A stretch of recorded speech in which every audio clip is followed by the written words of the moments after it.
Oh my goodness! Hello, everybody! It is so good to see all of your digital, non-existent faces in the chat right now, and welcome back to the Chaos Protocol! That's right here, right now. So we are Transplanar RPG. We are an odd transgender, people of color-led, dark fantasy actual play channel telling stories set in an original, non-colonial, anti-orientalist multiverse.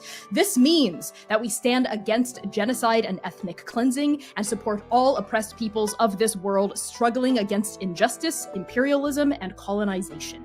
We must use our voices to build solidarity and fight for the worlds we wish to see. So to that end, free Sudan, free DRC, free Palestine, abolish ICE, and free all oppressed peoples of this world.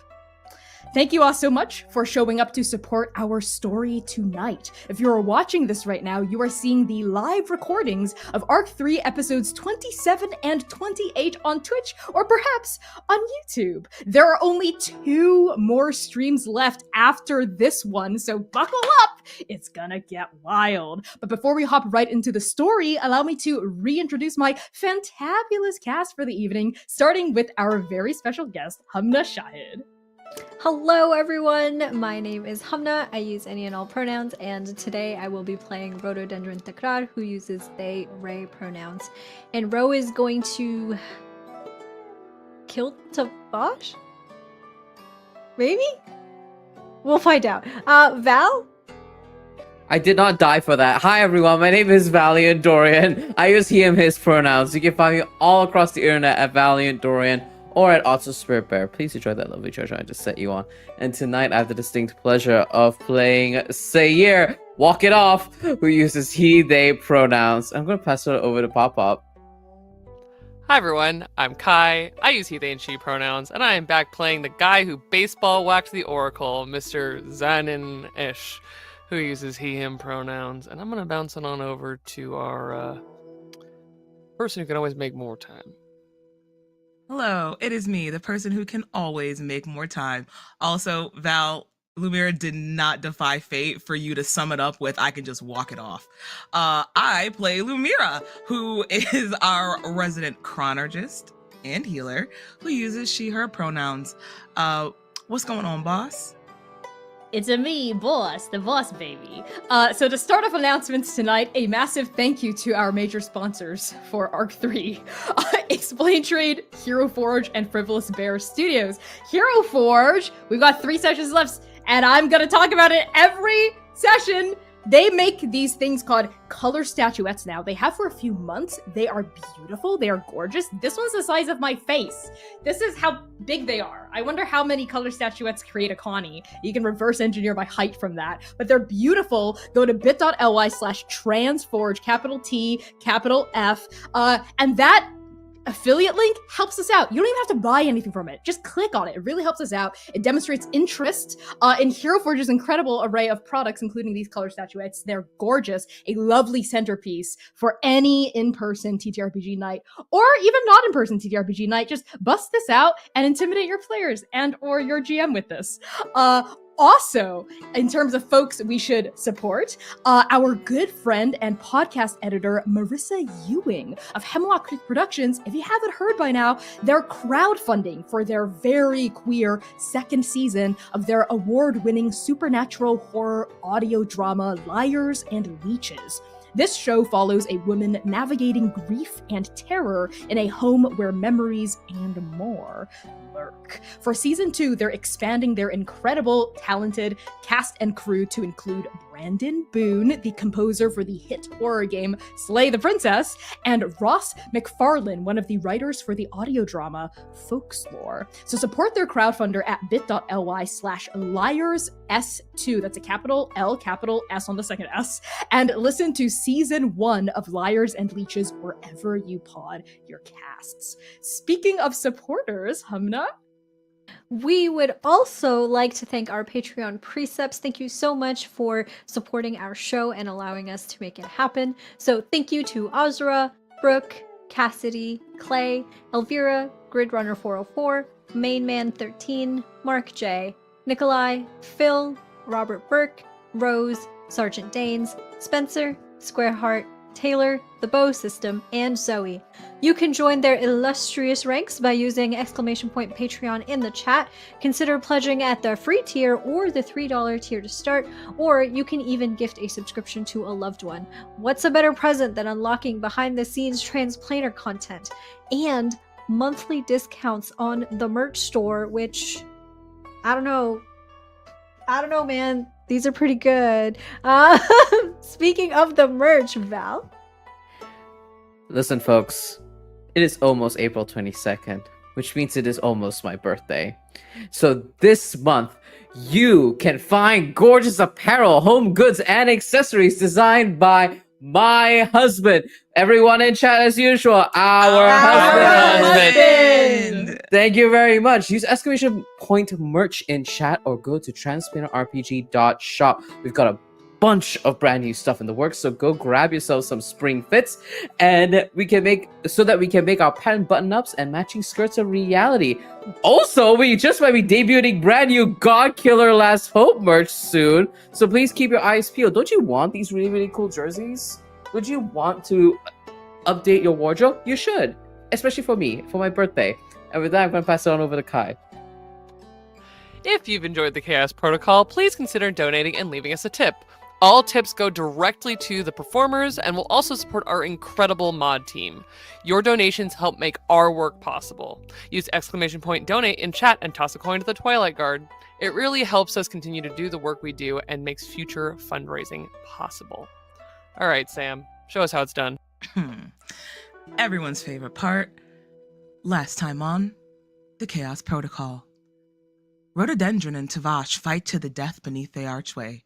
Strike Team Nova oppose their own mission and toss the Oracle into the river. Despite leaping into the fray, they're not powerful enough to stop the fight.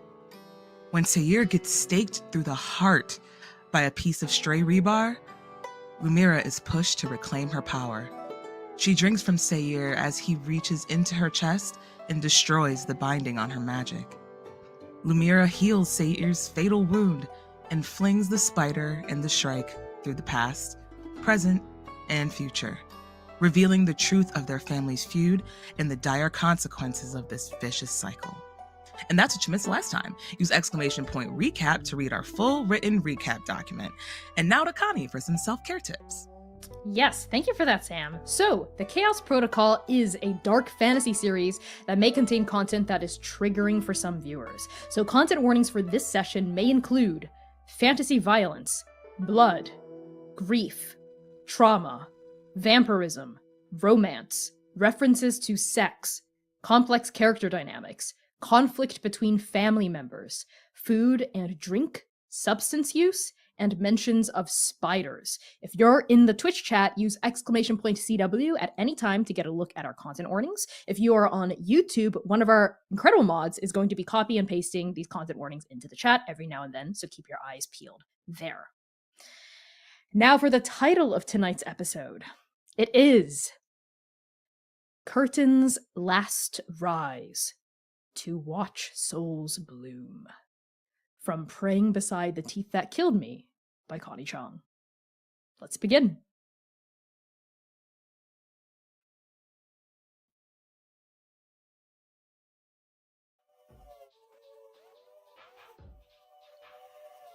Diablo Suarez is not an impulsive man.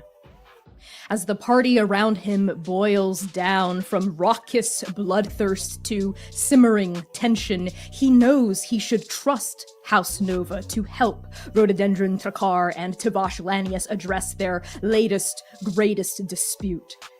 He knows he should stay here, keeping his thumb on the undead pulse of things, being the crow that minds these ambulating corpses. He knows that the littlest spider is still vulnerable, still in danger of bleeding. Diablo Suarez is not an impulsive man. So it is not impulse that drives him from the party. It is not impulse that leads his feet through winding alleys and neon streets, past bustling crowds and guttering mopeds. It is not impulse that sees Diablo surface through the woods of the Inferno Common, silent footfalls cresting over gleaming streams and intricately paved pathways. It is not impulse that catches his unbeating heart in his throat as he sees Sayir speared against the river. It It is not impulse that compels him to reach toward Zainin Esh as a bus hurtles in his direction. It is not impulse that bids his hazel eyes to follow the motion of Lumira's outstretched hand. It is not impulse that urges him to witness the spider and the shrike tumble through that shattered archway, the truth of a broken past and 1,000 nows and an infinite array of bloody futures landing before them like the cast of a destined die. It is not impulse that steadies him under the shadow of a nearby willow, nor is it impulse that whispers in his ear to let his bitter friends breathe, at least for a moment, at least for now. They will need him soon, and he will come, like he always has, like he always will, because it is not impulse that drives Diablo at all. It is love. Rhododendron Thrakar, you are sprawled on your back in the shadow of that broken archway, 1,000 stars glimmering in that black tomb above your head we call the heavens.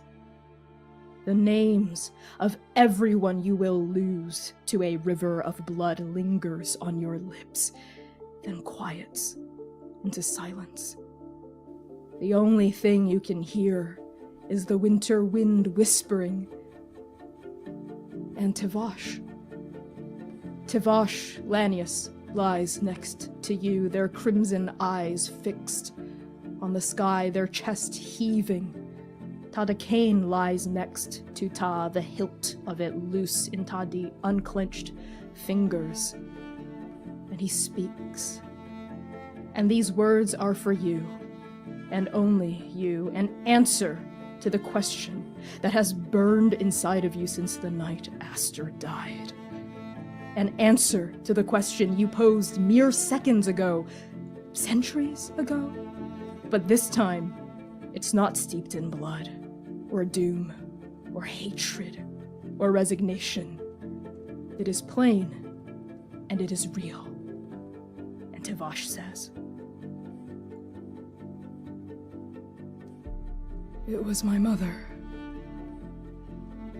I wasn't there because I ran into my mother. Somehow she'd figured it out. You. Me.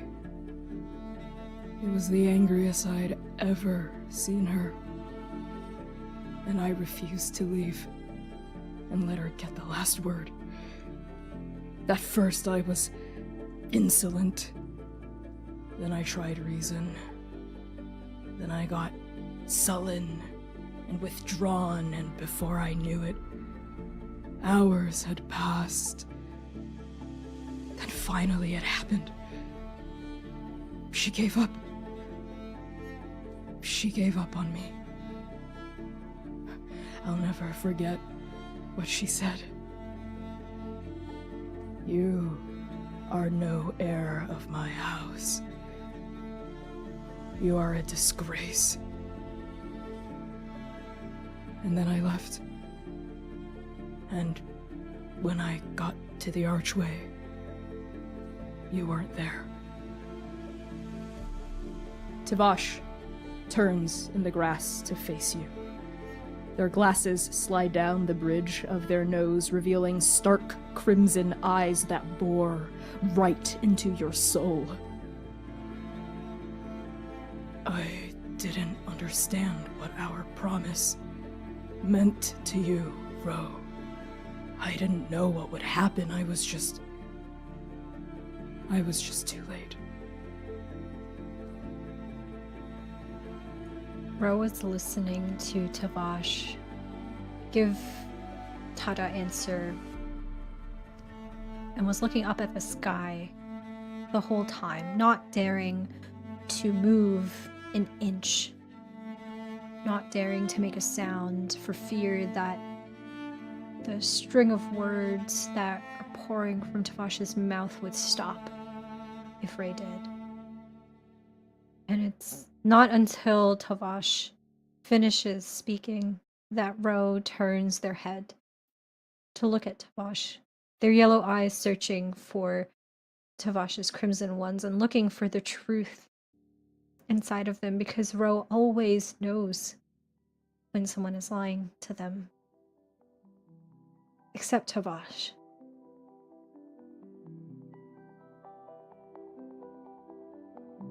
And this uncertainty between them sits. And Ro takes a deep breath in and a deep breath out, not because Ray needs to breathe, but because Ray needs to process.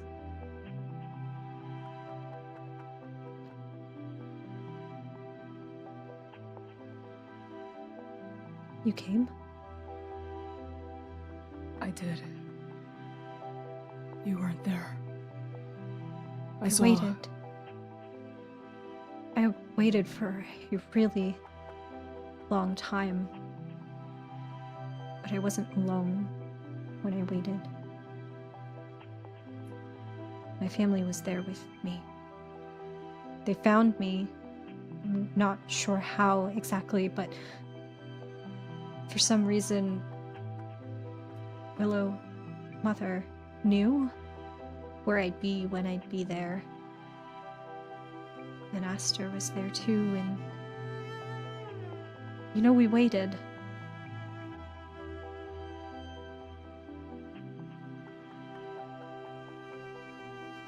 Ro, I'm sorry. And that is the first time you've heard those words fall from Tavash's lips since that night. That is the first time in years you've heard genuine contrition drown the expression of the Shrike before you, and you know in this moment they are not using their dark gift, the gift of the thorn, to conceal their true intentions from even you. This is real. And Tavash says, I'm sorry I wasn't there when you needed me to be. I've regretted what I've done from the moment that I knew.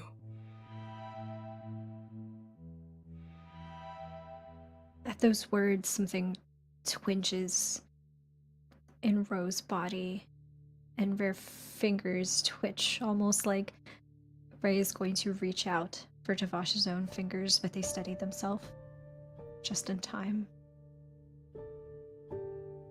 That impulse still lying dormant within Ro that they thought they had stamped out, beaten down. But it stirs, hearing Tavash speak. And it's all that Ro can do but stare at Tavash and take in his face, really, for the first time in a long time, unobscured by the betrayal, by the hurt, by everything that Ro thought happened between them.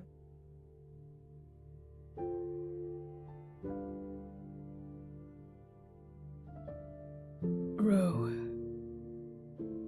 that night, it was the worst night of my life, too.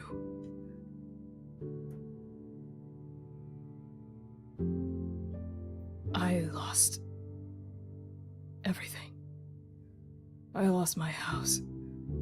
I lost you. I didn't mean to leave you there. I was always going to come. I didn't realize how important it was to you that I was on time.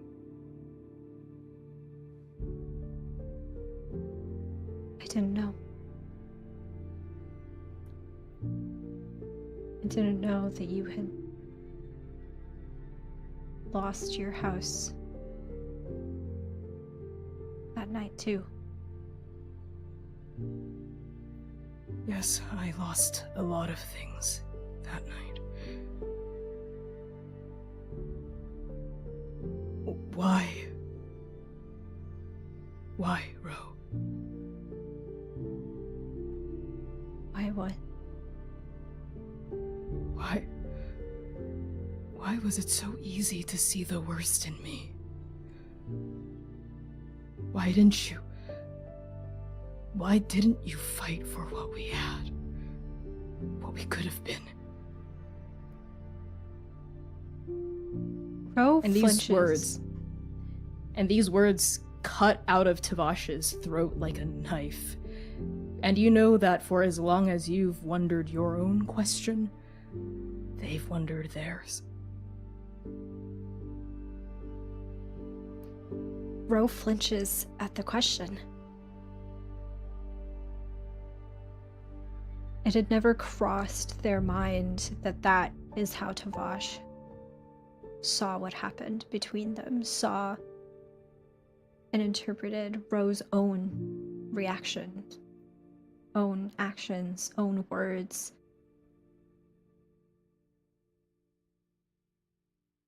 And I think their head rolls back, looking up at the stars. And in a voice much quieter, Ro gives Tavash the answer that he's been waiting for, that he's been searching for. Plainly and directly, the same as he gave his. I didn't at first. I was so certain that what we had, that how I felt.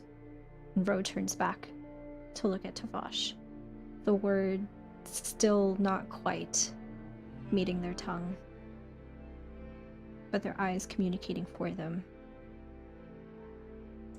I was so certain that what we felt, what I felt was real, that despite it all we had made something, that we were going to make something together. But the longer I waited underneath that archway, the longer I stared at the red river flow, alone, with my family, the harder it became to trust those feelings. No one in my family was ever loved like this. And I've been told my whole life stories of the Shrikes and the betrayal and how insincere and manipulative and the weight of all of that just became heavier. The further away you were from me that night, the longer that it took for you to be there the way you had promised, the harder it became to believe that any of that was real. I'm sorry. I'm sorry. Shrike, that I didn't hold steady and hold fast to that feeling. I'm sorry that I allowed myself to believe the lies that I was told.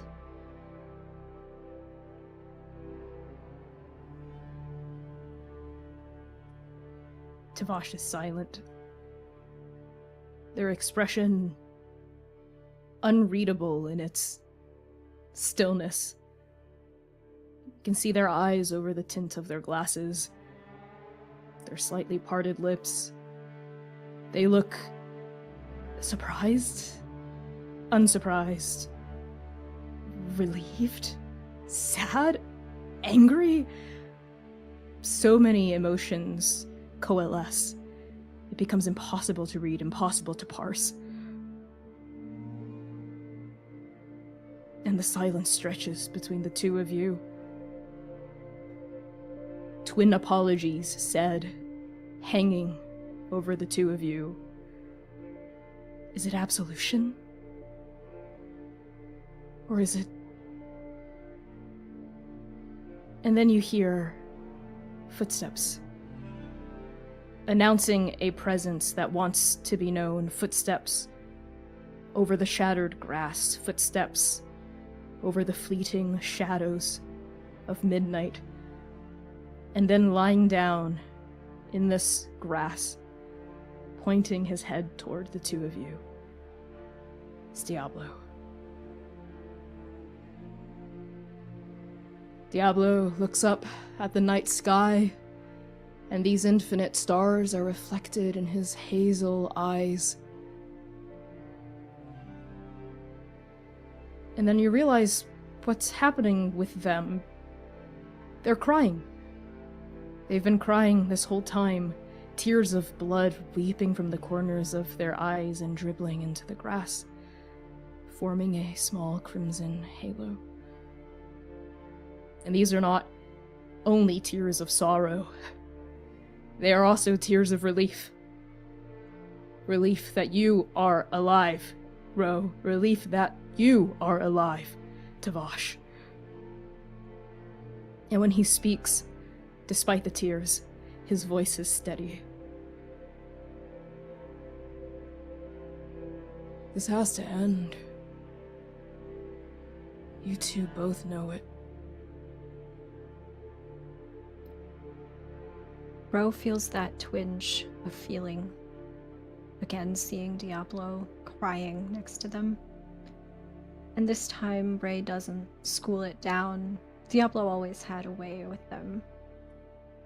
And they reach out their fingers, their long fingers, to find Diablo. The nearest part of them that they can.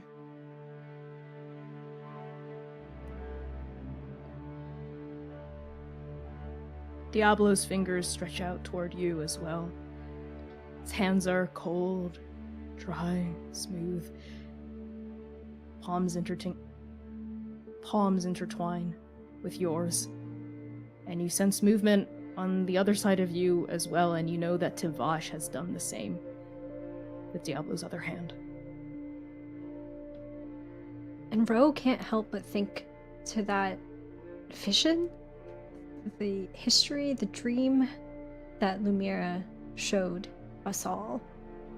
Can't help and think back to the past, to Olea, a name that they had not heard until now. Thought back to the future, potential futures, all of which lead to an undoing of Diablo in a way that Ro cannot stand. And they hold that statement that it all must end like a stone on their chest. And they look at Diablo, almost pleading with rare eyes. I don't know how it should end.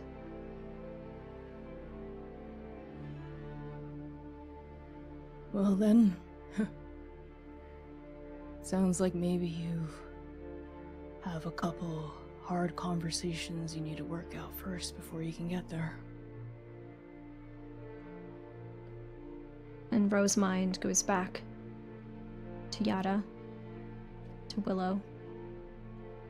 And they nod. And still holding Diablo's hand, Ro sits themselves up on the grass.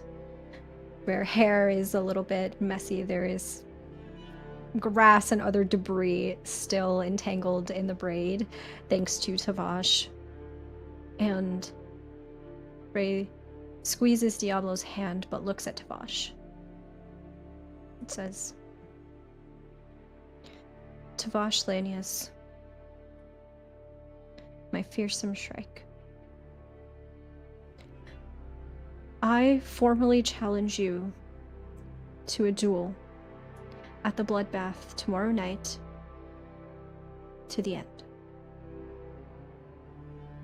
Tavash slowly sits up, his fingers intertwined with Diablo's. That chain of the three of you broken for now, with a gap between the spider and the shrike. Crimson eyes meet yellow ones. And Ta says, I accept. Strike Team Nova.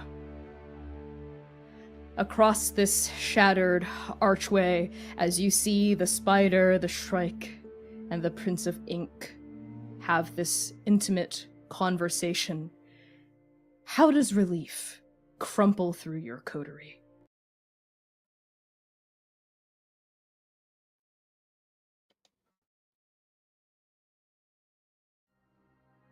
Zynon, over the duration of the unfolding of the history of this disagreement, descended down the bus shakily. But before I think he could get to the rest of Nova, was stopped by what he saw. And he could just stand there and experience it. And finally, he can't help but think about that it was worth it. That if they had left before this, so much death would have happened. That's what the vision showed them. That's what time had gifted them. And it galvanizes that choice that starts to also gnaw at him. But as it does, he walks to the people who made it worth it. To Nova.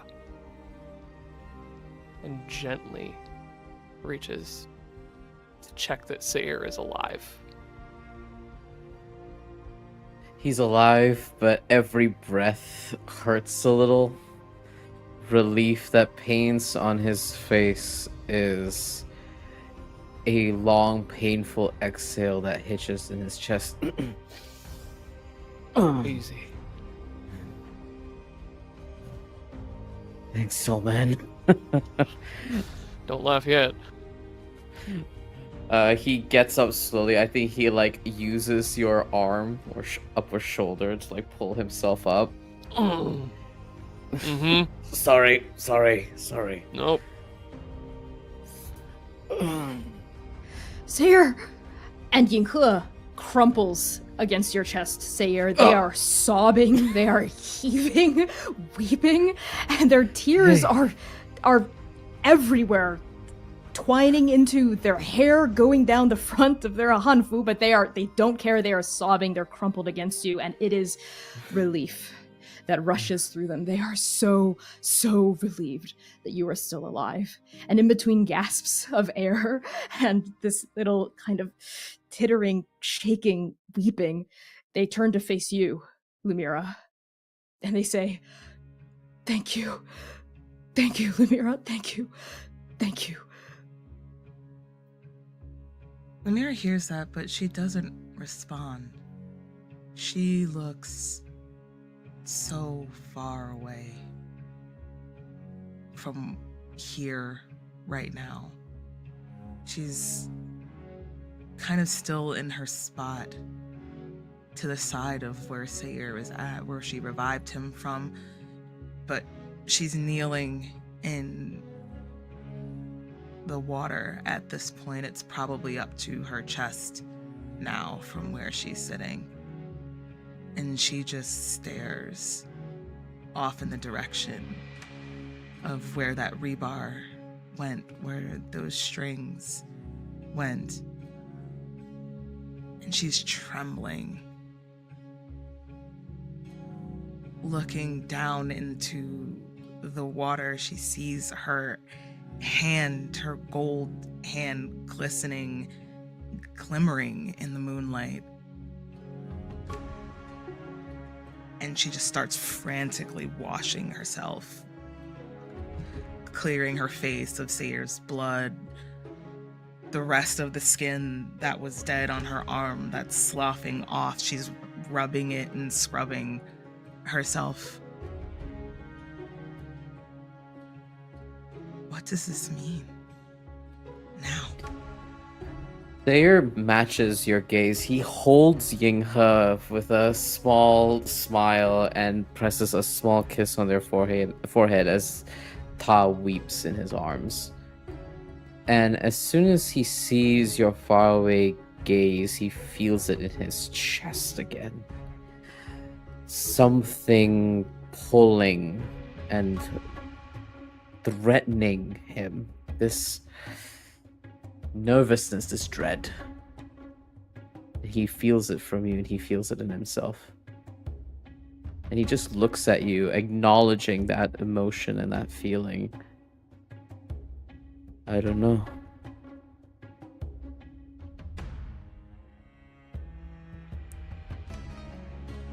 And he looks at Zynon as well. And he like sighs exhaustedly. Should we call it back? Oof. Zynon finally kind of finding his feet. He's still almost reverberating from the impact, acknowledging that the gift of Inferno is the reason he is still standing. Huh. Yeah. Before we do, and he looks to all three other members of Nova. Tries to catch Yinghe's eyes, looks to Lumira, unsure if she's here. But he looks then to Seer. How do you feel about it?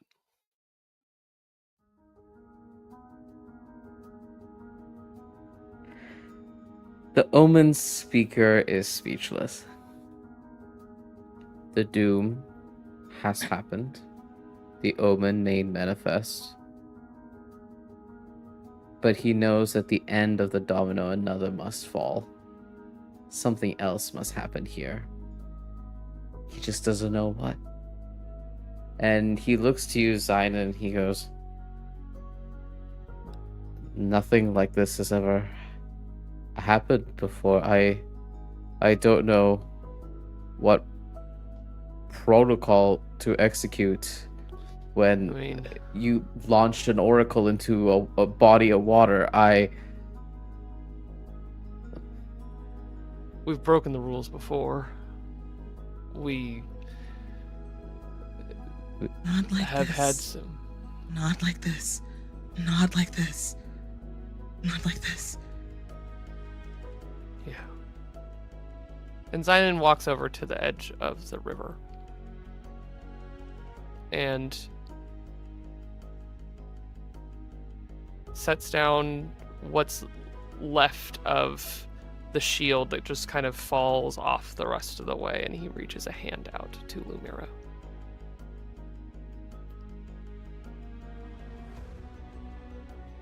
I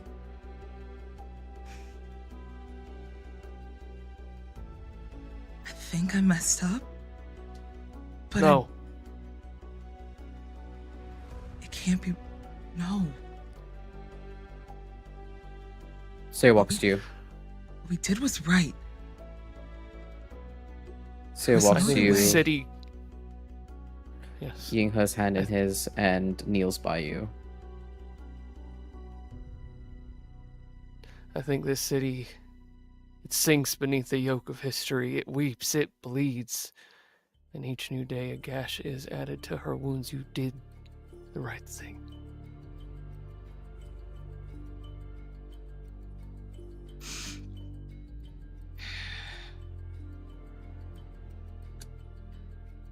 Okay.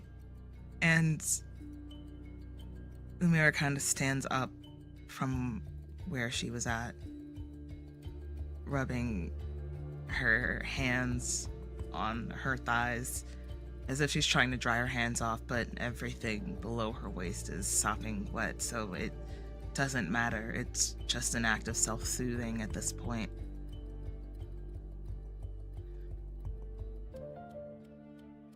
So we continue to do what's right then. Right? We do what we That's do what I was best. choosing. What's right? Sayre says that, but something behind his eye twitches. This is a level of uncertainty, heresy, that he is unused to. He's lived his whole life in trance, and all those images flash through his mind. Every rule, every cultural moment, every expectation is built into his bones. And this is... he is waiting for something, anything, to strike. But is not here yet. And for now, all he can do is be here with Nova. And as you tap your thigh with your hand, Lumira, Sayre holds his out to you.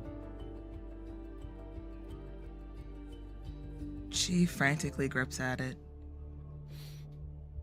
You feel her hands trembling, shaking, but secure in her grip. Whatever we do together. Whatever happens. Okay? Together. Okay. Okay.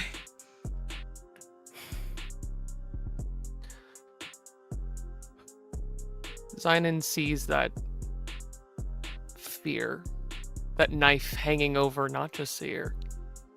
He sees it over all of them. He felt it on the Wild Sea when Yinka appeared, and Sayre embraced him. He felt it again when he finally understood what Lumira could do. But this time, it's not just a single dagger waiting for a reprimand. He's not sure what this looks like. And even though he has tried so hard to let it be the same, he knows in his gut something is different now. But he could never take away the choice from Sayre and Lumira, who grew up in trans, and he made the decision, a man from Kesiki, a man who remembers the world from before. And he made this choice, but he will do what they want as well. No matter what happens, it's like Sayre said, we're in this together. And, I mean, saving a team member's life feels like a pretty high priority item. There's no way we're in that much trouble, right?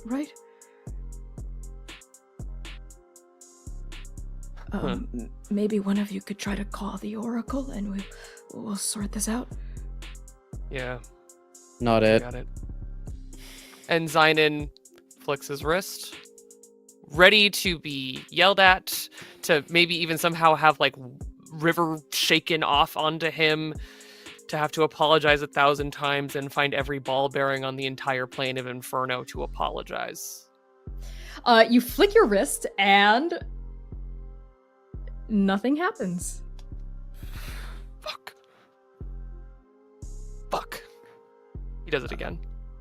You try it a few more times, Zynon, and each time, nothing happens. That's not right. Each time Zynon tries and it doesn't happen, Sayre, you feel Lumira's grip get tighter on your hand until it is almost cutting the circulation off in your fingers. Her knuckles are stark white. Her eyes just are wide. He squeezes you back, but you feel the trembling muscle beneath that. There's a tiny tremble before he holds you firm. holding your hand and Yinghe's in his, he just stares at Sinan's motion of summoning the Oracle. There's no protocol for launching your Oracle into a body of water. But we have been here before. Let's focus on the Eurydice protocol. Perhaps there's some internal, external damage. There's nothing else we can do. And Zidon starts to survey the city around the destruction, but he's not looking at that.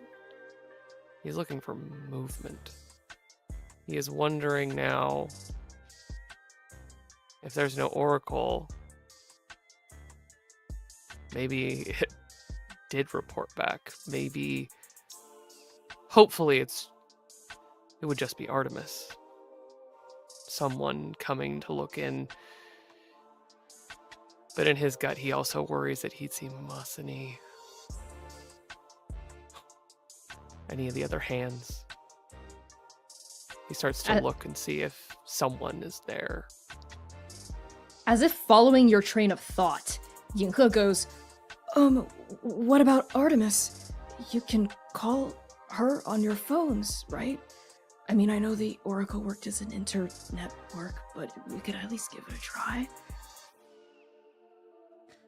I don't know why I didn't think of that. And Lumira, scrambles in her pockets to try to find her phone. Against all odds, your phone, despite being waterlogged, works. You pull it out of your pocket and it turns on. And you're able to swipe through. You see several new messages from an anonymous contact, but your fingers lead you to your other contact list, and you see right at the top an A, Artemis. Lumira's gonna try to shake some of the water out of the speaker and attempt to call Artemis, see if it goes through. Yes, you tap on Artemis's contact profile, and a kind of video call processing screen comes up, but it only beeps 3 times before the screen kind of goes black and flashes with a network connection error. Even though you see 4 bars of network on the top right of your screen. It is in this moment that your party is approached by 2 folks coming from that broken archway. You sense their arrival. They want you to know they're headed your way. And they are Rhododendron Tracar and Diablo Suarez. Behind Ro and Diablo, the 2 of you can see Tavash's silhouette, paused by that archway, a look of remorse touching Ta to face as Ta examines this broken architecture, one finger on a piece of exposed rebar. And Ro, Diablo nods at you as the 2 of you draw to a stop by the shores, letting you take the lead. When there is a beat in the conversation between Nova, Ro clears her throat, an unnecessary addition to making themselves known. He says, "Are the 4 of you okay?" Yeah. We're all alive. Kind of. The whole vampire thing, but yes, overall we are okay. Sayer just coughs. Does it hurt still, Sayer? Do you need something? I think maybe I could rip off part of my sash here. and use it as gauze. No, I'll be alright. We're okay. I'm sorry that the 4 of you were caught up in the middle of that, but really what I wanted to say was thank you. All of you, thank you. Not just for, well, for everything, really. I don't think I've properly actually expressed the ways in which you have been quite helpful. to not only House the Guard, but also to me personally, since you've been here.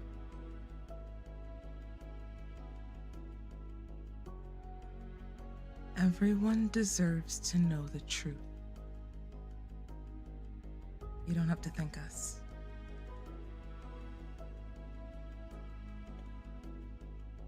So what are you choosing now?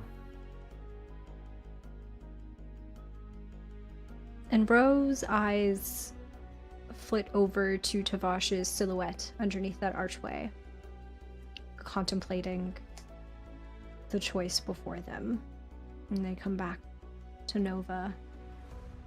And Ro lingers on Lumira for a beat or two.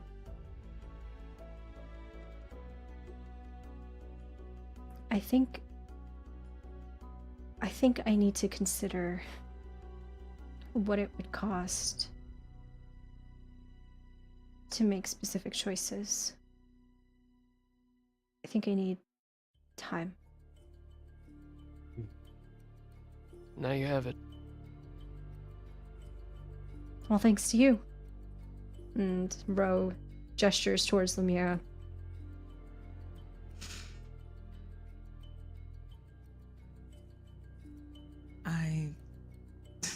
Lumira kind of just shrugs.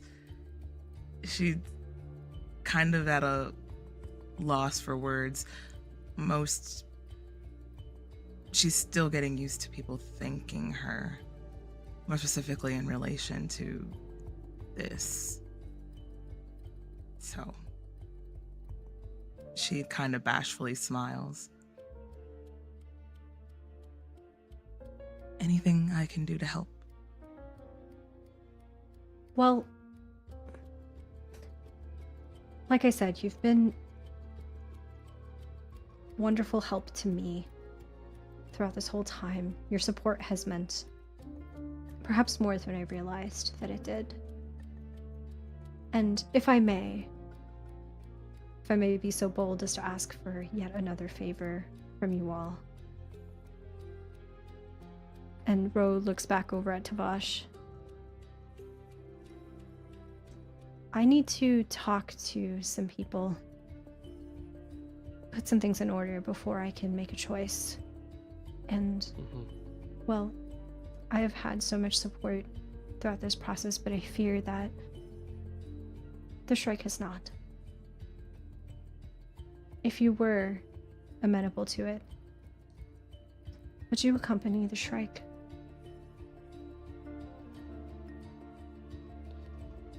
Where to? I'm not sure. But wherever they're going, I'm sure that they could use an olive branch. We made multiple. And Zidon looks to Ro and to Diablo. Promises that we would help. And if this helps, we'll do it. Strike Team Nova. You see Tavash now moving, turning. They're leaning on Tadakane and starting to leave, bathed in the starlight filtering through the swaying canopy of what trees remain unbroken. Ty's setting off, alone for the moment right now. And as they start to leave, Diablo lets out a low noise, a noise of concern in the back of their throat. Wherever they're headed, I suspect it is to have the hardest conversation of their life. Again. Nova? On it. All right. And Lumira will follow off in the direction after Tavash. As the four of you approach Tavash, they don't stop moving, but they do slow down, and they cast a crimson gaze over one shoulder, allowing the four of you to pull up in stride with them. And how might I help the four of you, House Nova? gonna ask To how be we could more help you. honest,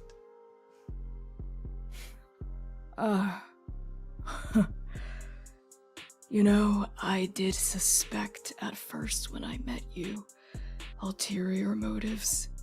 Because why wouldn't I? Everyone in this city has an angle. Myself included for the longest time. But you... And their head turns and their gaze fixes on you, Lumira. You figured me out, didn't you? I sensed someone looking at me. While I was fighting rhododendron, it didn't quite distract me from the conflict at hand, but it did ping on my periphery. And yet, you still helped me. You showed me something I'm still processing, but I know that it was true. That it is true. And here you are again. To help me. Again. Why?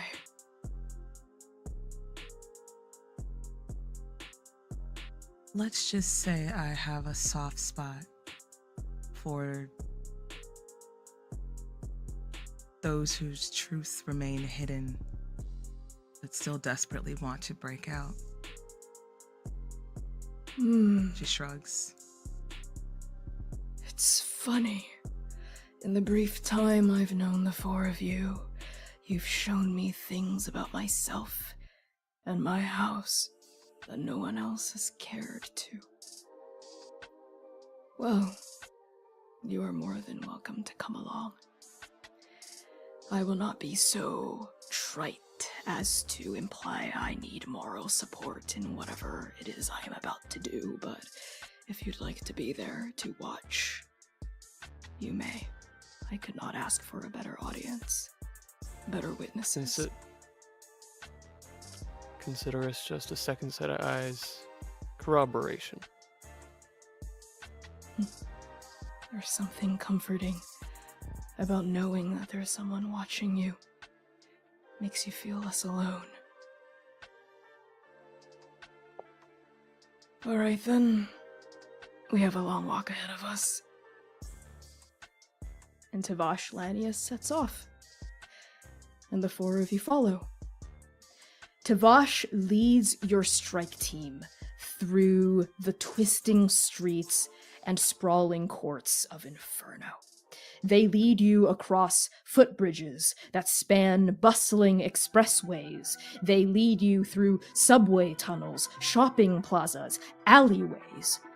And eventually, you find yourselves approaching a construction site, fenced in by barriers of welded wire. You see rock breakers, excavators, loaders, bulldozers. There are massive piles of raw material towering throughout this worksite, reams of steel, stacks of bricks, enormous pyramids of sand. The bones of this future building haven't been erected yet. Right now, it's just a flattened foundation, an empty canvas brimming with possibility. Tavash pauses at the fence where a long horizontal poster has been draped across the wires. This poster depicts a digital illustration of what this worksite will one day transform into. A sprawling, state-of-the-art hospital. You see a drawing of a courtyard blooming with trees and fountains next to a building wrought from gleaming glass. Tavash unlocks the fence with a master key, pulling the barrier open with a stuttering groan of steel against dirt. Ta leads you through this construction site, past slumbering vehicles and towering stacks of stone. Finally, you reach the place where the foundations of this hospital will be laid. It is a massive pit, deep and wide, lined with open squares of concrete and upright stakes of coiled rebar. Several construction workers nearby loiter on their smoke break. They're leaning against excavators and scuffing steel-toed boots against packed dirt. 4 of them sit at a banged-up wooden table right next to this open pit, playing mahjong in the starlight. Among these 4 workers is Aditi Lanius. Her flannel shirt is rolled up to the elbows, exposing muscular and heavily tattooed forearms. A black braid whips past broad shoulders, and as Tavash pauses at the mouth of this pit, Aditi turns her face to the side, revealing a flash of crimson eyes. And Tavash says, "Mother, what do you want?" "I would like to speak with you in private." Aditi draws a tile, keeps playing. So do the other workers at this table, and the rest of House Lanius continues shooting the breeze as though your party isn't even there. But you can feel the piercing gaze of every vampire in your vicinity darting toward you. And Aditi says, "Whatever you plan on saying in front of these interlopers, you can say in front of your own house." "They are not interlopers. I invited them here. They're with me." "Even the one that drank our blood and screwed with our plans?" "Yes, Mother, even him." "What do you want?" "Did you know? I am not the professor, child. I cannot read minds. Say what you mean and don't waste any more of my time." "Did you know about Olea?" "Who is this Olea?" And Tavash explains. They describe the vision in vivid detail, every word brimming with truth, with time, with portent. As Ta speaks, Aditi's callous demeanor slowly turns more and more serious. She crosses her arms, darkens her brow, and when Tavash is done, her face is an inscrutable thundercloud. And the other vampires fall silent. They watch their leader for cues on how to behave, how to react. And finally, Aditi speaks. "Who fed you this?" "It's the truth, Mother. Did you know?" "No, I did not." "Well, then, this changes everything. The entire reason Lanius has been feuding with Drakkar, it's all built on a lie, on a mutual misunderstanding. The foundation of our strife is rotted. There is no cause for the ire between our houses." "Could you be any more of a fool, child? Who cares about the origins of some petty grievance 1,000 years ago? I hate Drakkar because of what they did to your mother, to my sister, to your grandparents, and theirs before them, and theirs before them. I hate Drakkar because of what they still do to me now, to you. This strife is written in blood. We don't fight for Luban. We fight for us, for our family, for our house. But it's killing us too, Mother. We have built a skyscraper of thorns that we impale the heirs of Drakkar upon, but in doing so we do not feed ourselves. We do not plant seeds. We do not weave our own nests. We do not cultivate new possibilities. I am sick of spending all our time and energy and resources on just fucking the spiders over. I had dreams, desires, plans, but everything everything gets devoured, consumed by our house's mutual hunger for destruction. You speak of our family's grievances as though they were schoolyard scuffles. How dare you disrespect the memory of your mother, of your aunt, your grandparents? I loved my mother. I loved everyone Drakkar took from us, and I love everyone who still remains. This must end. We do not do anything except aim this bow at Drakkar, and in doing so, we shoot ourselves in the heart. A bow does not shoot of its own accord. Yes, forces greater than the houses may have placed these weapons in front of us, but they do not force us to pick it up, to shoot, to aim, to kill. It is chrysanthemum. It is chrysanthemum and willow and aster and rhododendron who choose to pick up these tools and use them for slaughter, and I will be damned if I put down that bow and allow Willow Drakkar the chance to end me, to end you. When will it be enough? When will we spill enough blood to pay the price of all the pain we've endured, of all the pain we've inflicted? It will never be enough!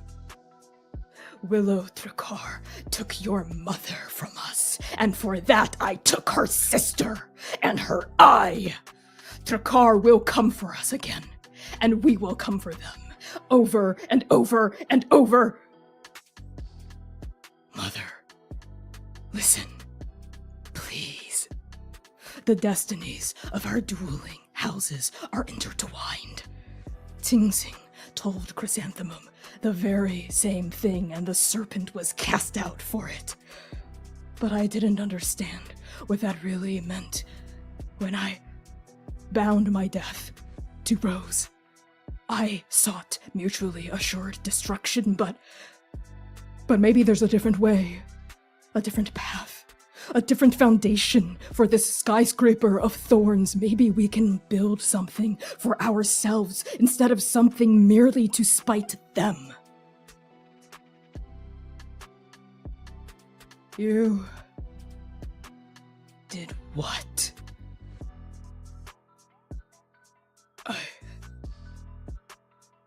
You bound your death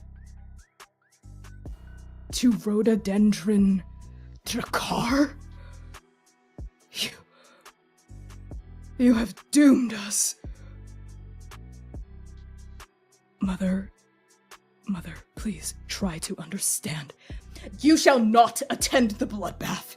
You shall not see rhododendron Drakkar. You shall not do anything until I fix what you've invited into our house. Do I make myself clear? Mother, do I make myself clear? Yes. Good. Now get out of my sight. Tavash's throat works. Their mouth tightens. Without another word, they turn on their heel and they start walking away. Does your party follow? Zynon waits until Tavash is past them, staring at Aditi, listening to her and chewing on the pain, the rage that he still holds, the bitterness, the way he would also fight for his family, and there is respect and deep frustration at the same time.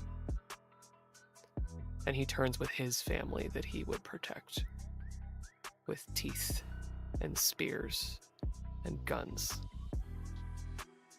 and walks.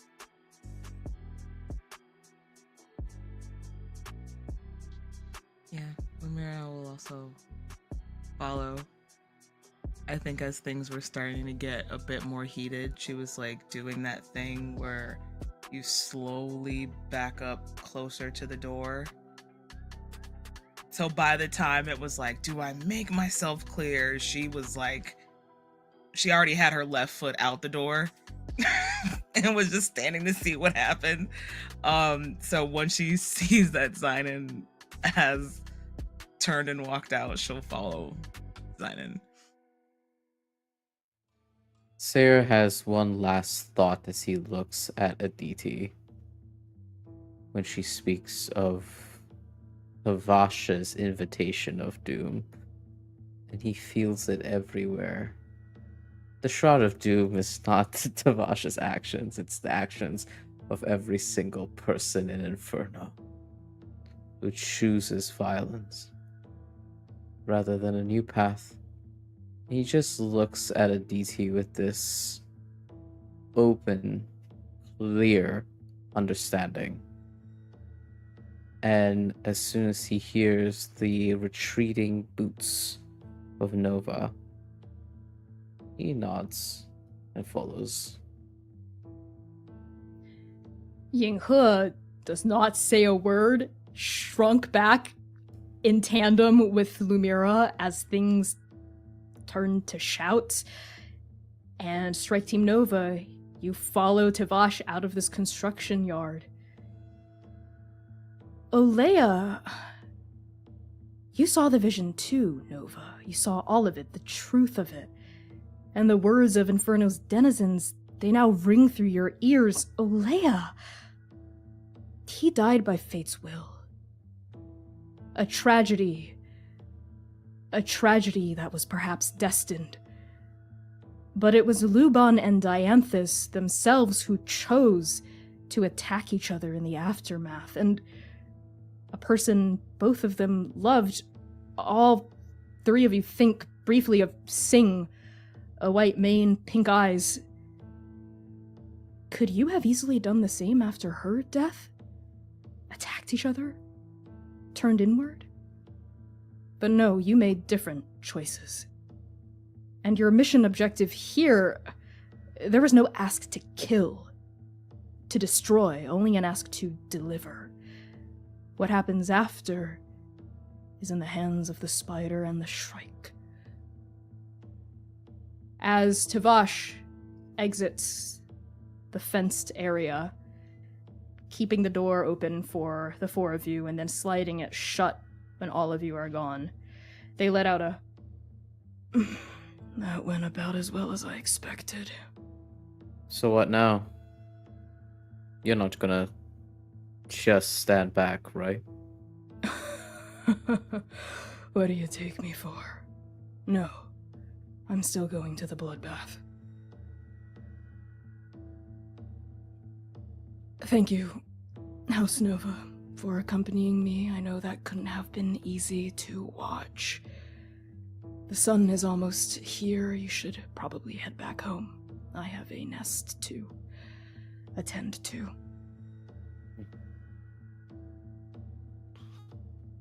Zynon takes in Tavash, this person that honestly warned them of this place, that moments like this just are a part of Inferno.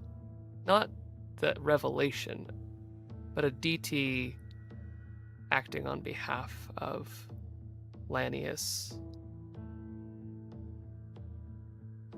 It will break you. And Zynon looks over this person whose sharp misery has worn him to the bones, and Zynon really looks.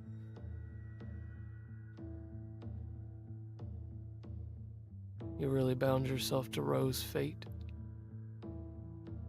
I did.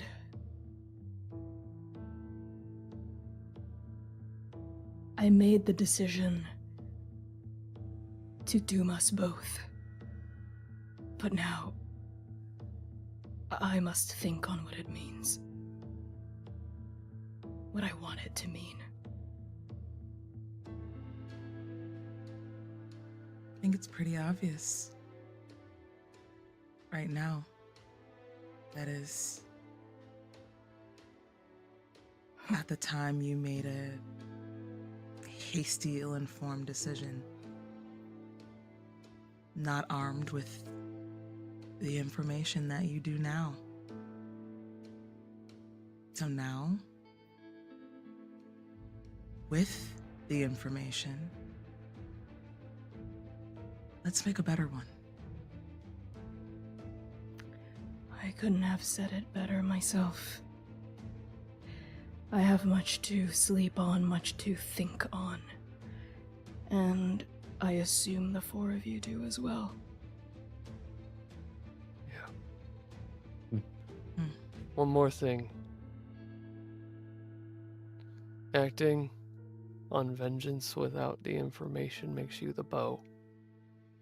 Be the archer. Make your own decision. Whatever comes next will be done by my hand and Rose and ours only. Because of that, no matter the choices we make, I will have no regrets. Those decisions will be ours to live with, or to die by. You're more than just a doombringer, you know.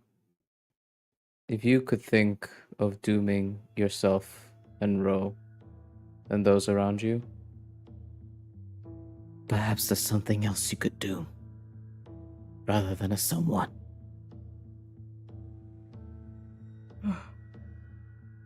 It's funny. I gave up on hope a long time ago, and now it comes crawling back, broken-winged and bloodied. I don't know if I know how to hold it anymore without crushing it. But the hour grows late and I grow weary. I will see you all at the bloodbath tomorrow night. For the end of all things. Whatever that is. Get some rest. You as well. Sleep well. And Tavash Lanius goes. Strike Team Nova. When you return to Elegy Apartments, it is almost dawn. You race the rising sun into the safety of the building's shadows, retreating up the stairs toward your haven for the day. Each step is agony on your aching bodies, your exhausted minds, your battered souls. And as you round the corner into your hallway, your group quite literally runs into Maverick. Despite the morning chill, Maverick is dressed in a muscle tee and gym shorts, showing off her very impressive physique. Her usually shaggy wolf cut is pulled into a small ponytail, and her face breaks out into a big grin as she recognizes your group. Hey! House Nova! Good to see all of you! Oh, yeesh. Looks like you got into a pretty nasty scrap again. Don't tell me Harlow's back. What? It's fine, don't worry about it. Oh, sorry, it's quiet hours still. Should probably keep the voice down. What? Story for another time. We're so tired. Oh, right, of course. I'll let you be on your way. It's pretty late for you. Or early, I guess. I'm just on my way to do my morning jog as usual. I'll let you go. Oh, wait, yeah. Actually, before I forget, some people were looking for you. Wait, what? Yeah, like a few hours ago at this point, they were knocking on your door. Quietly at first, very politely, but then they started banging on it. How many? I think there were like 4 of them. What did they look like? I didn't really get a super great look at them. It was the middle of the night, and Bo was trying to drag me back into bed. We were just sleeping, nothing else. I think one of them, though, was pretty tall. She had some really impressive muscles, actually, you know. Muscle recognized Green eyes. muscles. I didn't really get the chance to look at her eyes.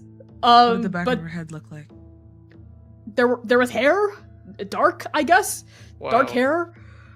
They were definitely Shaved or was it vampires, so. shag? They're okay. Yeah, all 4 of them. Definitely, 100% undead. Do you know him? Probably. Okay, well, your friends were knocking, and they were kind of loud. They did not respect quiet hours, let me tell you that. Oh, Sorry about that. No, it's all good. It's all good. Bo and I went back to sleep. Good uh-huh. night. And Uh, Lumira walks to the door. do us all a favor. If Hmm? they come back, you don't know us. Oh, okay. Yeah, I got you. Yep. Wink, wink. Not being funny. See you tomorrow. Right. Don't worry. I'll make sure not to blow your cover. You hear Lumira like looking for keys, like the jingling of keys in the background. And kind of with that, Mav heads down the hallway, giving one last concerned look over her shoulder. And she leaves the four of you tumbling into your apartment with the knowledge that someone from the Syndicate is here and looking for you. And we're going to go to break there.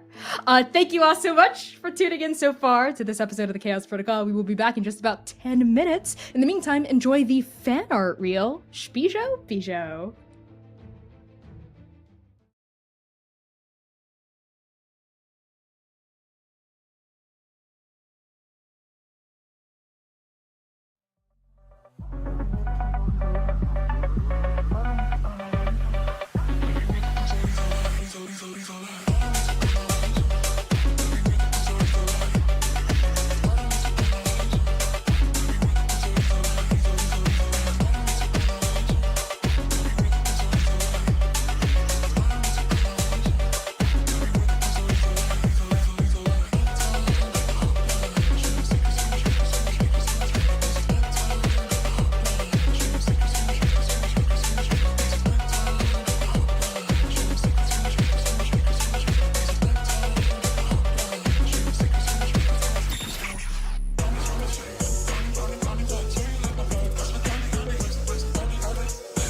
what time it is. It's sponsor Connie time with a word from Hero Forge.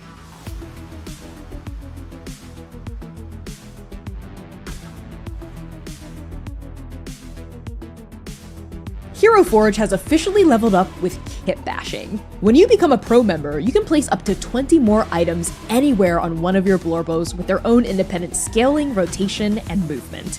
You can make your character look exactly as they should, even if the specific clothing or accessory option isn't available at the base level. You just have to get a little creative.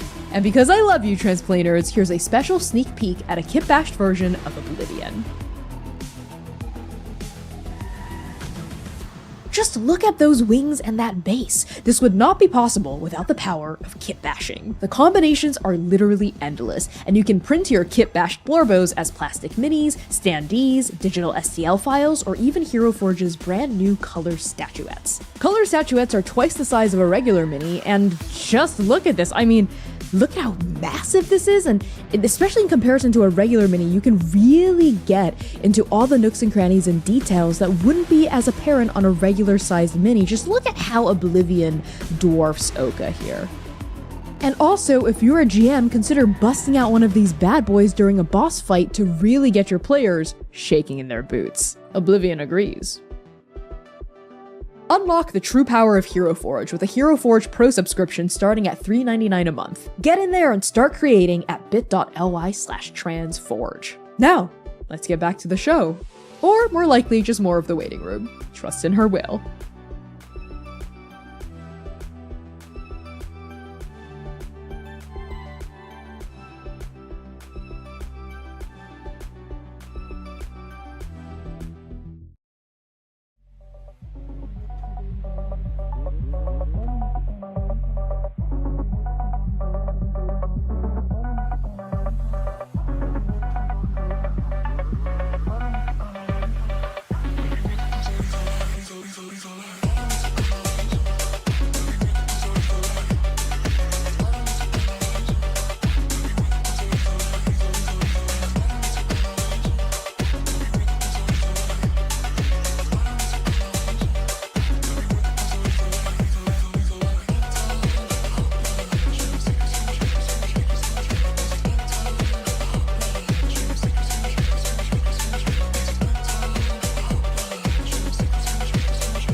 Hello, everybody, and welcome back to the third to last episode of Arc 3 of the Chaos Protocol. Before we hop right back into things, a reminder of content warnings. The Chaos Protocol is a dark fantasy series that may contain content that is triggering for some viewers. So content warnings for this stream may include fantasy violence, blood, grief, trauma, vampirism, romance, references to sex, complex character dynamics, conflict between family members, food and drink, substance use, and mentions of spiders. If you are in the Twitch chat, use !CW at any time to look at these content warnings. And if you are on YouTube, our mods will be dropping these content warnings in the chat every now and then, so keep your eyes peeled there. And with that out of the way, let's get right back into the story.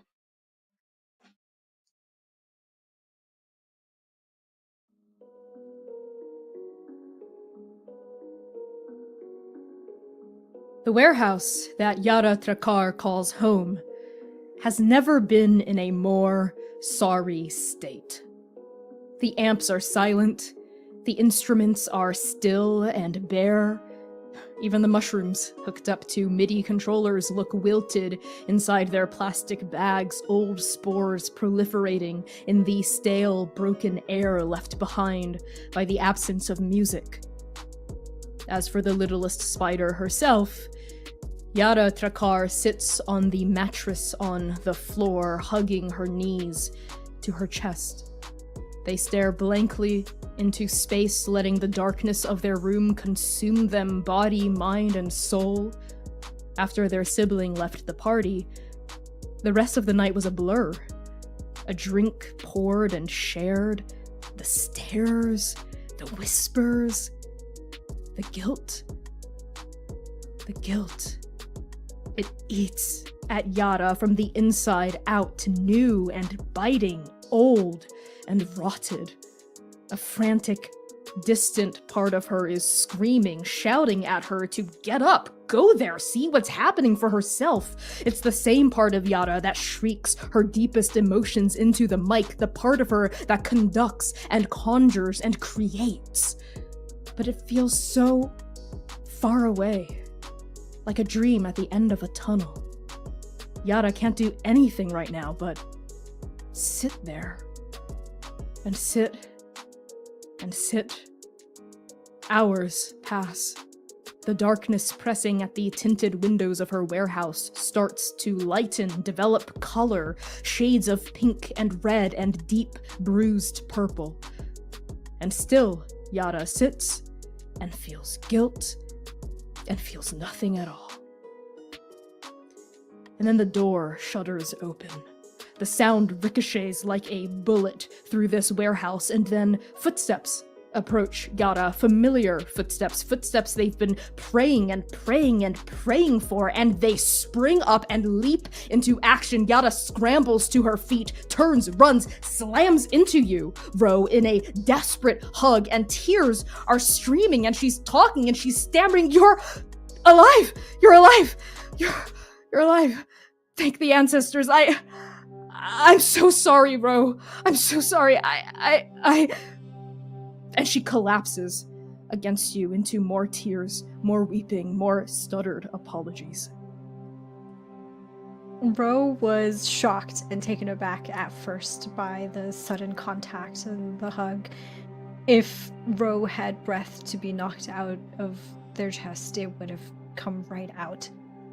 And that hesitation was only for a moment, for that brief surprise, before Ro's own arms wrap around Yara's body, holding her tightly up against himself. And they bury their face in her hair, and they just hold her. They let Yara spill out, say everything that they want to, before she starts to slow down, starts to pause, and that's when Ro lets her go and holds Yara's face in both of their hands, cupping it gently. Their thumbs wipe away some of the bloody tears that are now running down their face. Are you okay, Yara? Me? I'm okay. Of course I'm okay. I'm fine. How are you? Are you hurt? Did they hurt you? As Yara takes a look at Ro, you can see that they are disheveled, to put it nicely.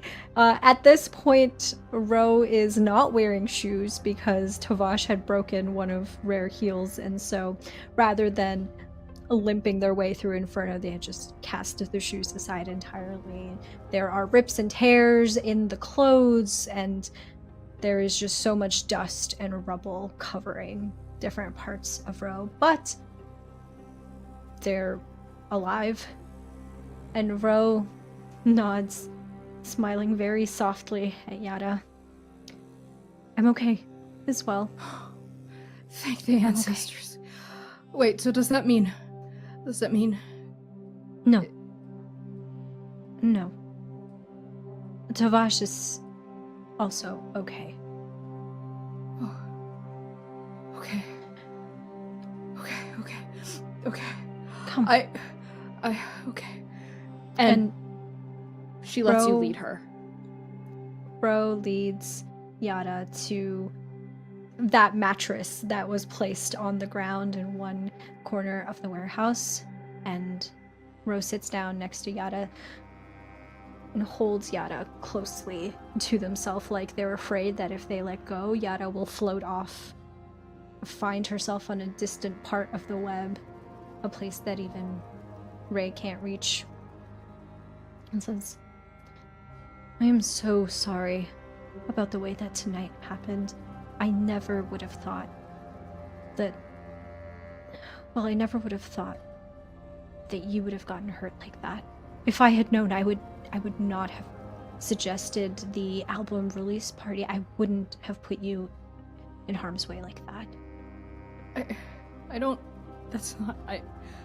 It's not your fault, Ro. I was just hurt, so I got angry, and I said those horrible things to you, and I was so scared. I regretted it as soon as you left, but I couldn't go after you. I was such a coward. I couldn't go after you. Ro's hand moves to stroke Yara's hair, moving some of the pieces that are falling on her face back behind her ear. And Ro shakes her head. No, I'm glad you weren't there. Believe me, it's better that you were here, that you were safe.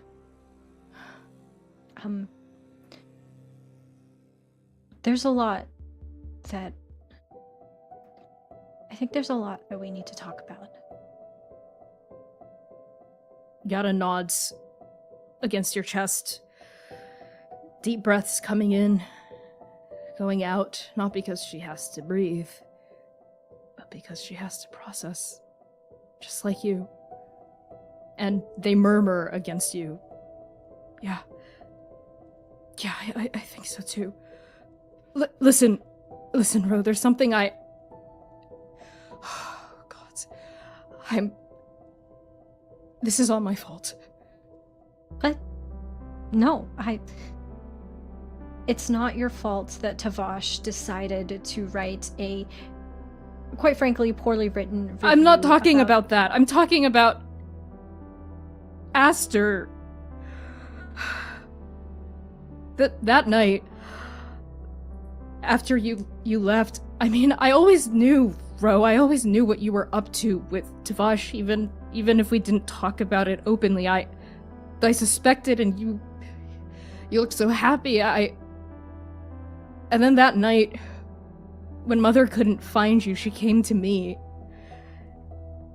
I didn't mean to. I don't know how she figured it out.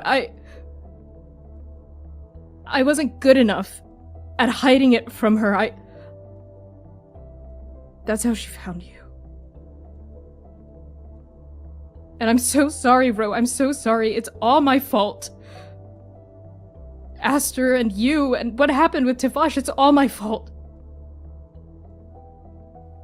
And if you hate me, I understand. If you never want to see me again, I also understand. But please can you just stay just a little while longer. And all of the pieces start falling into place. Ro had always wondered how Willow and Aster had known, how they could have come at just the right time, at just the right place, and how everything had hinged on that. And it makes sense now. But Ro takes a second, places all of the pieces together, and then there's a small chuckle that comes out of Ro's mouth without from even meaning to. And Ray says, "What are you talking about, littlest spider? Hate you? No. No, I could never hate you. I know that you knew. I mean, we used to talk about it in not so many words. I wanted to talk about it with you in different words. But like you said, it was an accident, right?" Yara nods very quickly, and seeing not hatred, not hardness, not blame in your eyes, but understanding, affection, love. It's too much for her again, and she breaks down crying, Hey, buries her face into your chest once more, hugs you tightly. there is nothing that Yara could do to elicit Ro's hatred. Anger, frustration, disappointment, sure, but never hatred. And Ro thinks back to Aster and that night, and thinks about how even in that moment, when Ro was the reason that Aster was dying, that even then, he had told them that he loved them. And even then, Aster didn't hate them. So how could Ro hate Yara? And they let Yara cry in their lap. And Ro starts crying a little themselves. And they ask, "Hey, do you know what happened to Aster that night?" I know that there was an accident in the turning. That you didn't mean to, but that she died. Because of what you did. You can say it. That you killed her. Yeah. Do you know what she said? No, The last thing that he ever said. I don't. I didn't know Aster said anything. I only caught half of it at the time. I didn't realize the full extent of what Aster said to me, but Aster told me that she would see me on the other side, and she told me she loved me. What? Plain as day. Said the very words that he had stopped me from saying to him so many years prior. And you know what, Yara? And Ro brings Yara up and holds her gently by the shoulders. I love you, Yara. And I don't want to love you like a curse. I don't want to be afraid of loving you the way that Aster was afraid of loving me.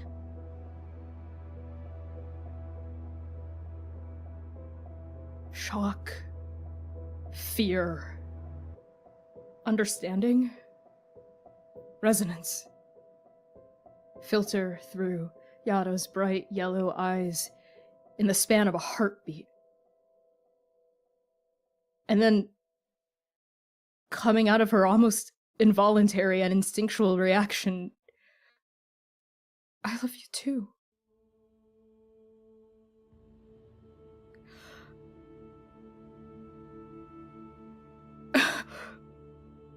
Yeah?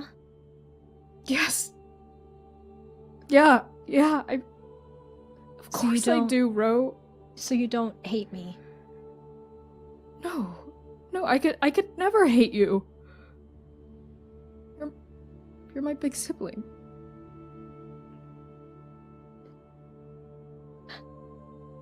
And I think there's a moment of breathy silence between the two of them after these words come out of their mouths. Because for Ro, and probably for Yara too, this is the first time in their entire life that they have ever said these words, that they have ever told somebody that they love them.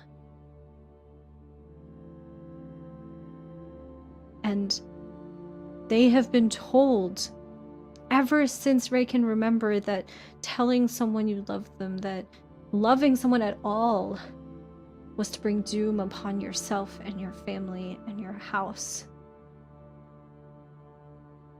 The curse will catch up with you and will take everything that you love away from you. And so to defy that curse, to defy that doom in this moment, I think it takes a moment before Ro can even say anything at all. But they look into Yara's yellow eyes and they smile. They say,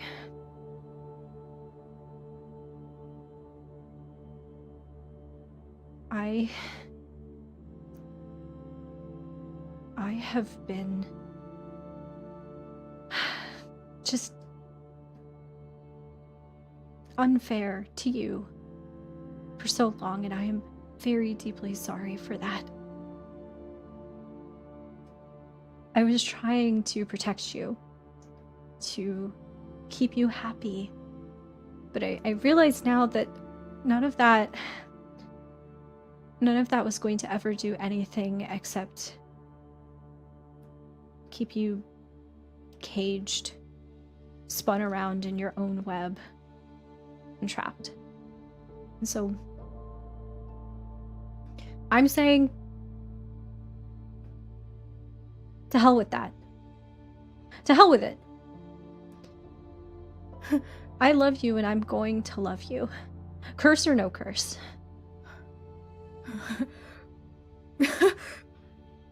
This is the weirdest night of my life. Yeah, me too. I want that too. I really do. The performing of it all, Ro.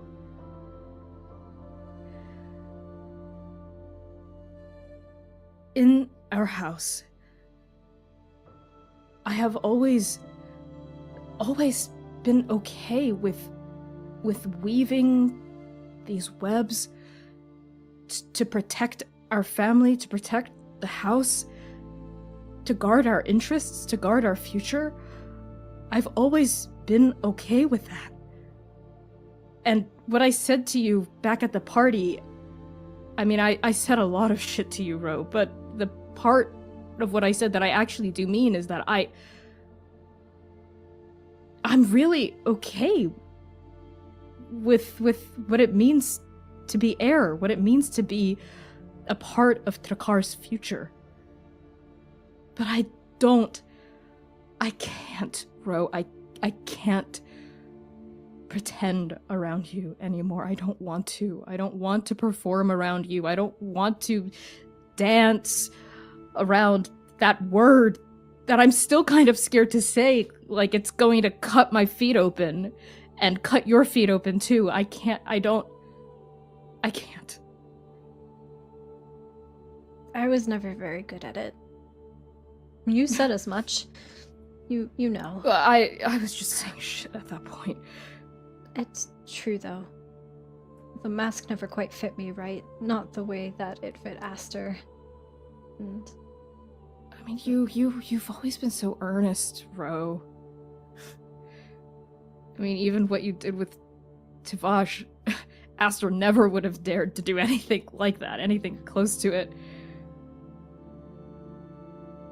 You're really brave, Ro. I wonder sometimes what Aster would have really wanted. You know, what he really felt. And I don't want to wonder that with you.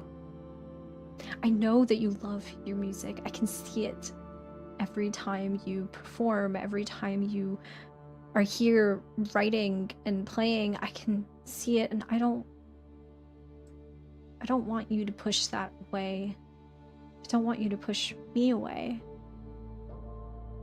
I don't want to do that either. That's why it hurt so bad. What Tivash wrote, what Tivash said. And honestly, like, the logical part of my brain knows that they were just saying that shit to get to you, to make you angry. That it wasn't even about me, even though it was about me, and that pissed me off too. But the arrow hit a part of me that I always knew existed, but I never wanted to look at. Just the fact that you're right, Ro. I love music. I love making music. Even music that sucks at first, but I love making it not suck. I love writing lyrics and composing new songs and, you know, buying new equipment, playing with all of these new arrangements of sound. I really do, Ro. And I didn't know it could hurt me so bad.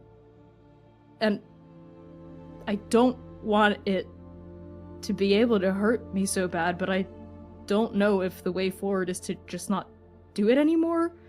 But I can't. My music can't be a part of this game. It can't be a part of the webs we weave. It can't be a pawn, Ro. And I don't want it to be, either.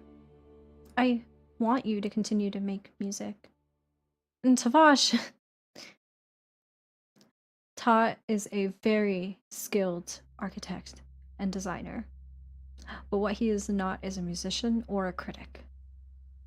And everything that they said in their review, if we can deign to call it that, was just a thinly veiled attack on me and our house.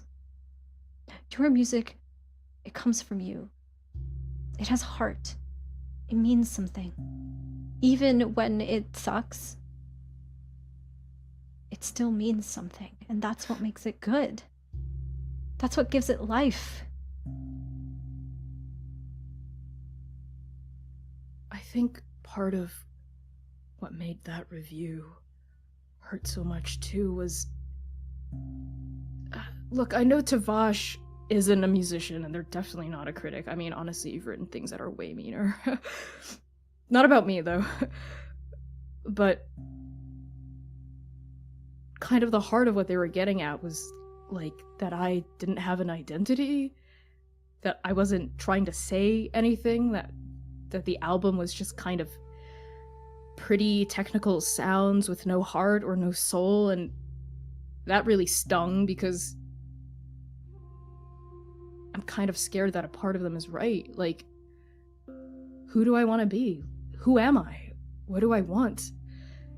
And I've been thinking about that all night, and worrying, and thinking, and worrying, and thinking, and I do want to be a part of the house. I do want to be a part of Trakar, but not in the way it always has been. Honestly, me too. I've never really stopped to ask myself what's good for me.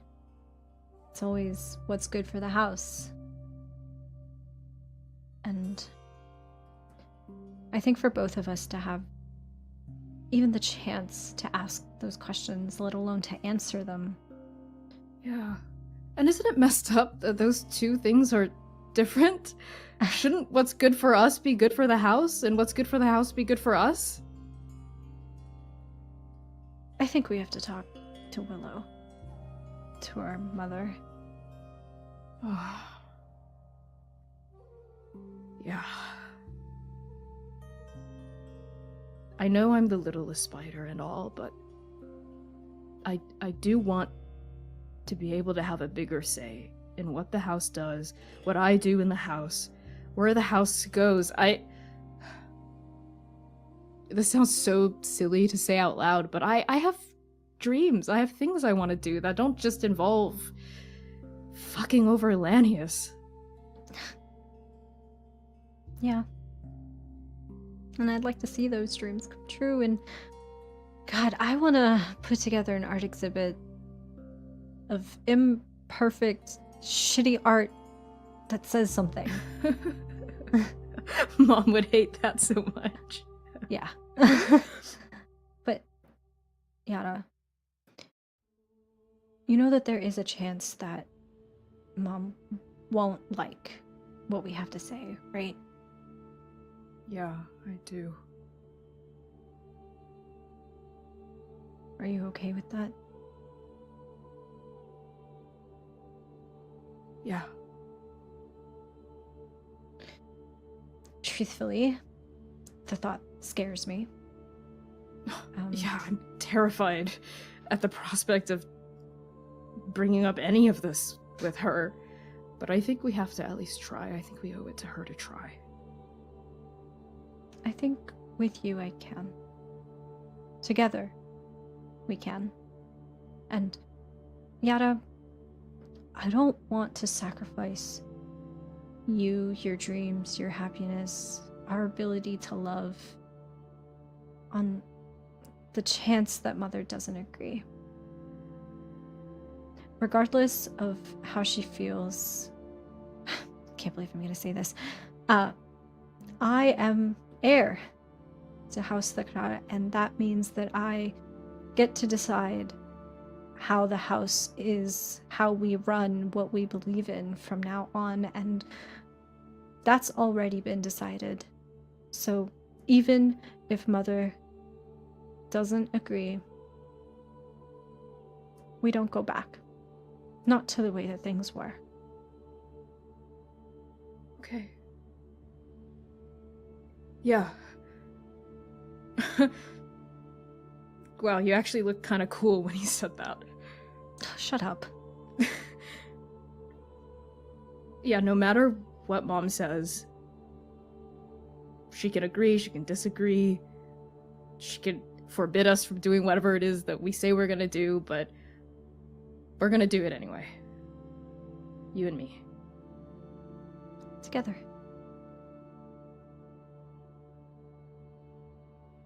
I like this. I like talking with you. Like a person.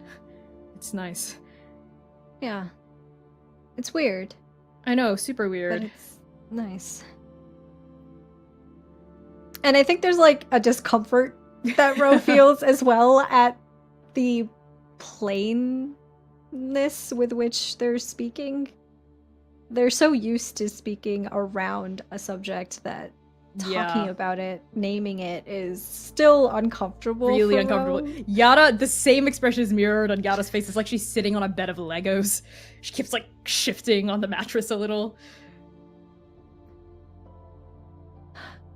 And I think to break the uncomfortable feeling between the two of them, Ro just leans in and like nudges Yara's shoulder and says, "Come on, we have a lot to prepare for." Right. Oh, ancestors, the bloodbath. Yeah. Hey, is everything okay with you and Tavash? I don't know. I really thought I wasn't gonna see one of you ever again. And I was really scared it was gonna be you. Me too.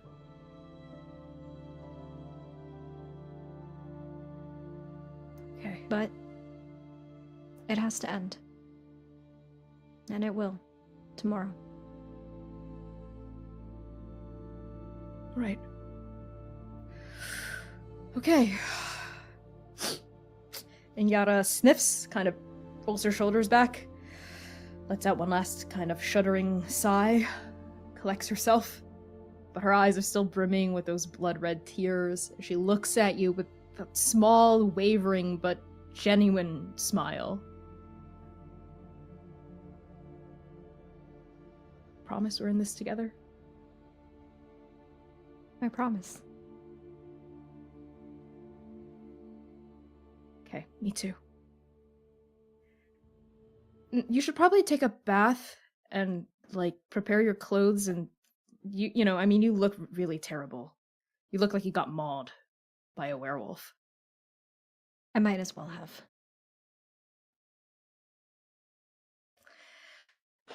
Okay. And Yara starts to stand, and as the two of you get to your feet, she suddenly turns and gives you another really tight, like, bone-cracking hug. And Bro reciprocates so tightly. Holds their sister close to them. We fade to black. The day passes all too quickly, and before anyone can so much as blink, it's nighttime again.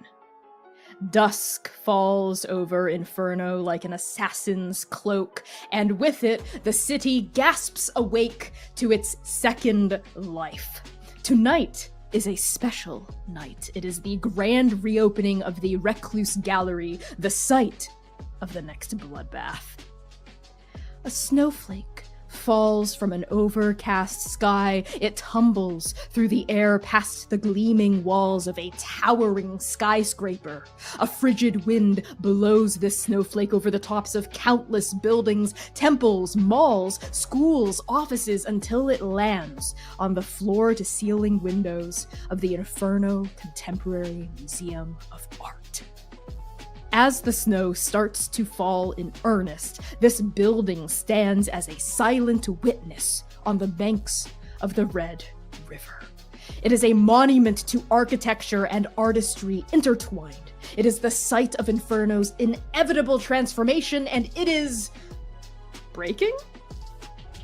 Crash! The front doors blow open, a window shatters, and tumbling out onto the polished green lawn, now littered with broken glass and a light dusting of snow, is Strike Team Nova. But we're not quite there yet. Let's rewind the clock and start from the beginning. Inside the ICMA, we find a dazzling atrium in full artistic bloom.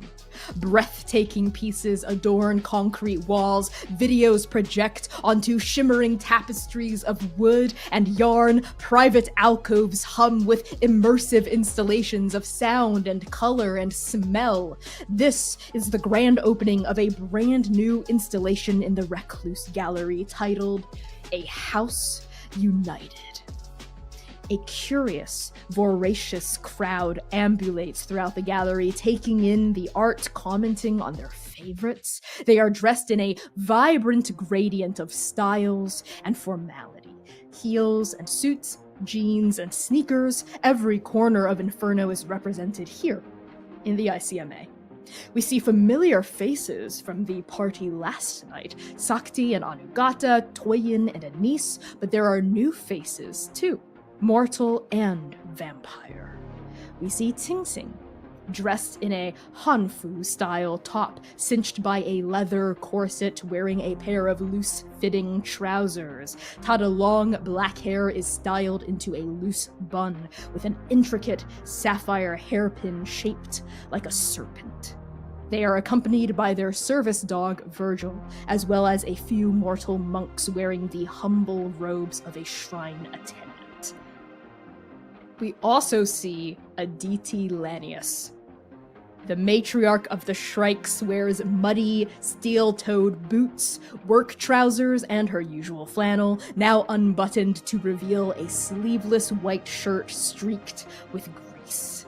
She is accompanied by a small flock of other Shrikes, none of whom include Tavash. The other attendees cast furtive looks at the members of House Lanius, but no one openly gossips.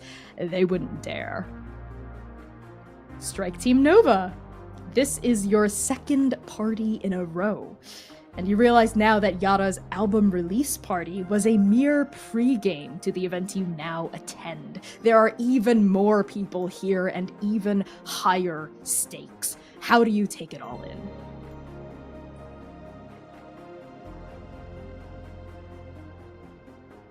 And now, let's actually pause. Yep, because I believe...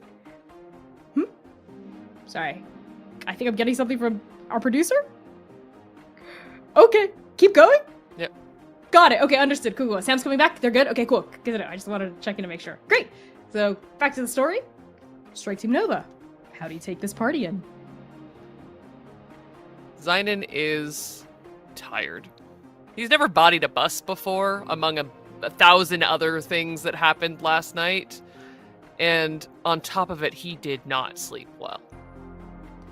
The day wore on him down into his very sinews and bones because all he could think about was who was at the door. Who came looking for them? Was it someone he could trust? Or was the Twilight Guard coming for them to ask them questions that he was not ready to answer? And did he endanger Nova by taking this risk?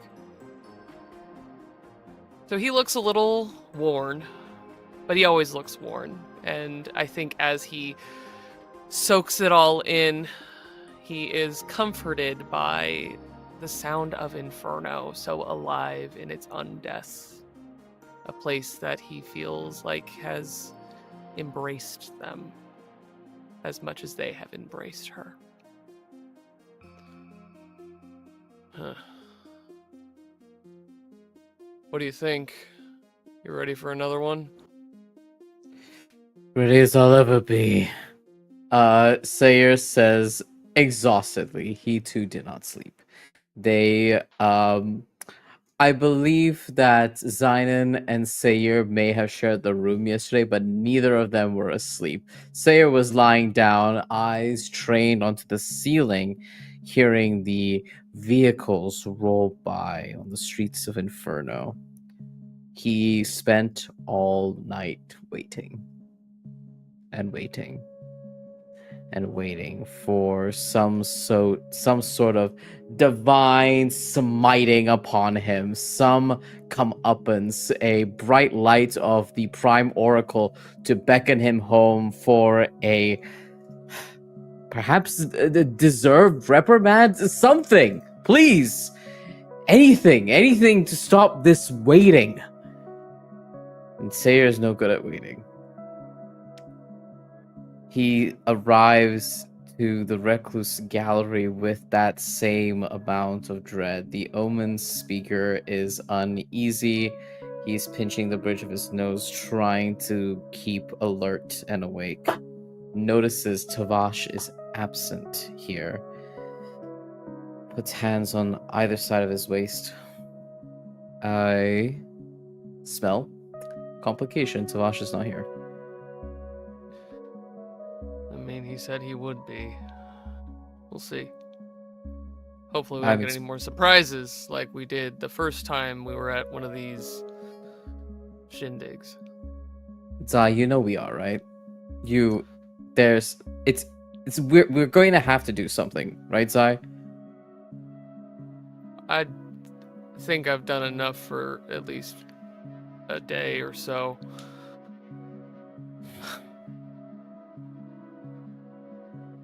What about you, Lumira? How are you taking this grand soiree in?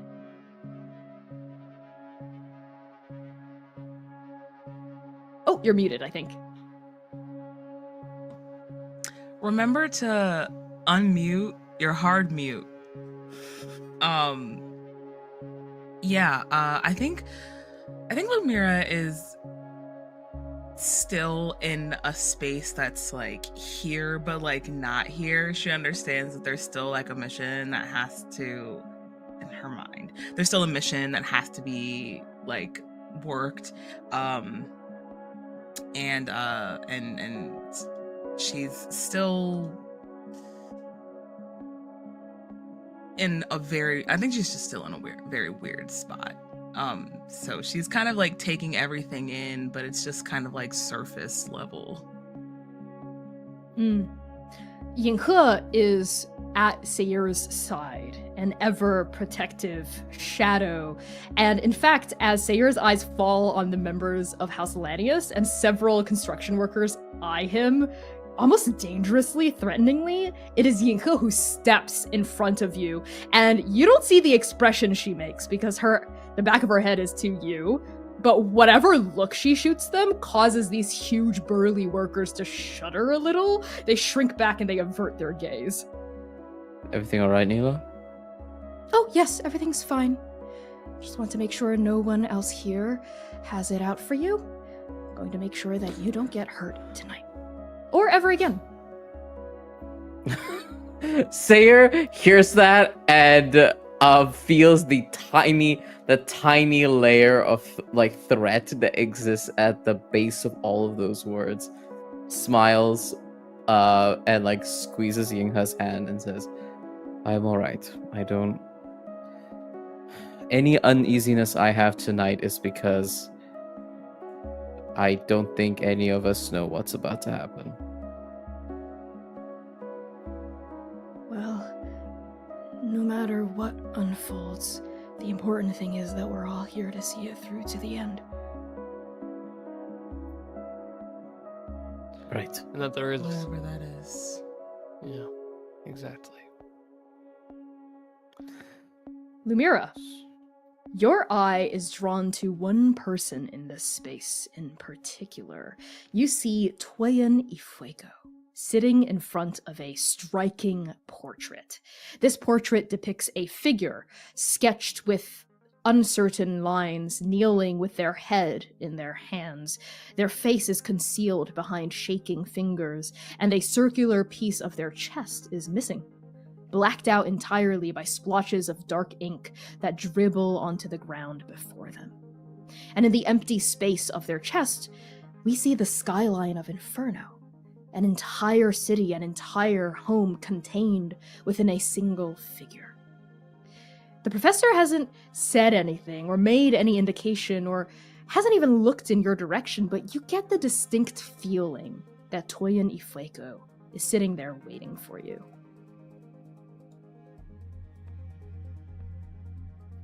One second. Yeah. And Lumira makes her way over to the portrait. I think she's taking it in first as she's walking towards it. She's trying to see what Toyin is so enamored by.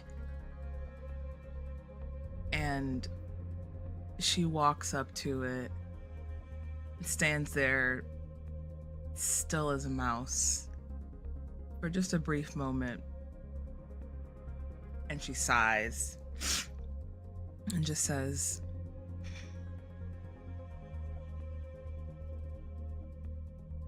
I have a lot of feelings about this one. Lumira Nova, it's good to see you here. You as I well. trust you had an eventful night last night? If eventful is a word that could describe it, yes. This piece, it drew my eye since I came into this space. This figure, it's shaking with loss. And yet, in the emptiness left behind by whatever has been taken from them, are the seeds of a new beginning. Inferno. A home. brimming deep within. Something no measure of violence or grief or rage could ever tear from them.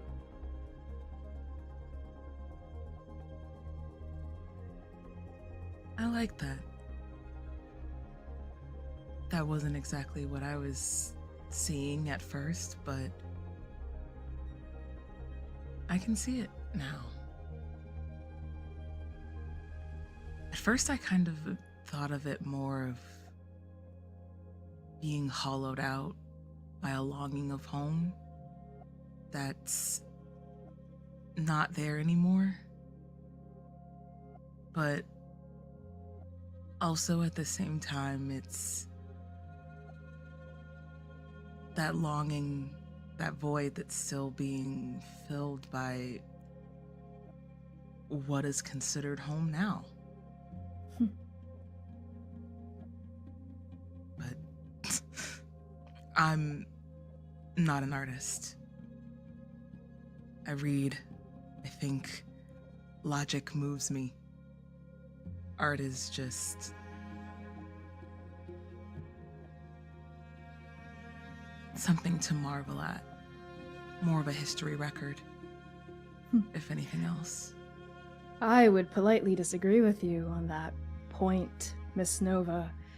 Much of the work you've turned in this semester goes far and above beyond mere academia. It is creative, it is original, it is innovative, it is artistic. I never really thought of my brain as being artistic, but I will take the compliment. Something's different about you, Miss Nova. And Lumira, I have a question for you. Are you covering up your gold-tipped hand?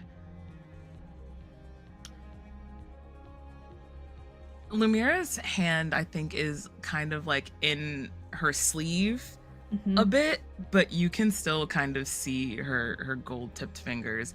I don't think she was making much of a super conscious effort to hide it completely.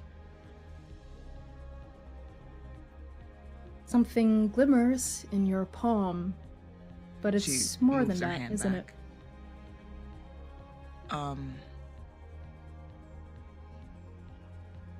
Yeah. It seems that in my void, I might have found something I previously lost.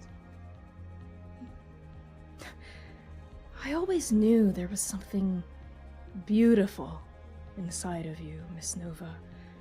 Something once lost, now found, once bound, now freed. Can I see it? And Lumira kind of like unsheaves her arm from behind her back.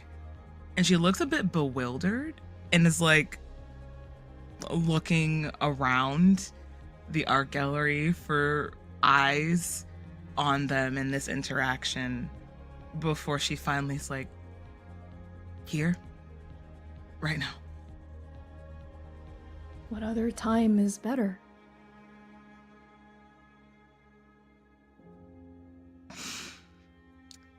And Lumira kind of shrugs at that. There's been few places here in Inferno where Lumira has felt full, felt seen, and respected. Not that Nova has not respected her, but there's still that line of trans agents that outlines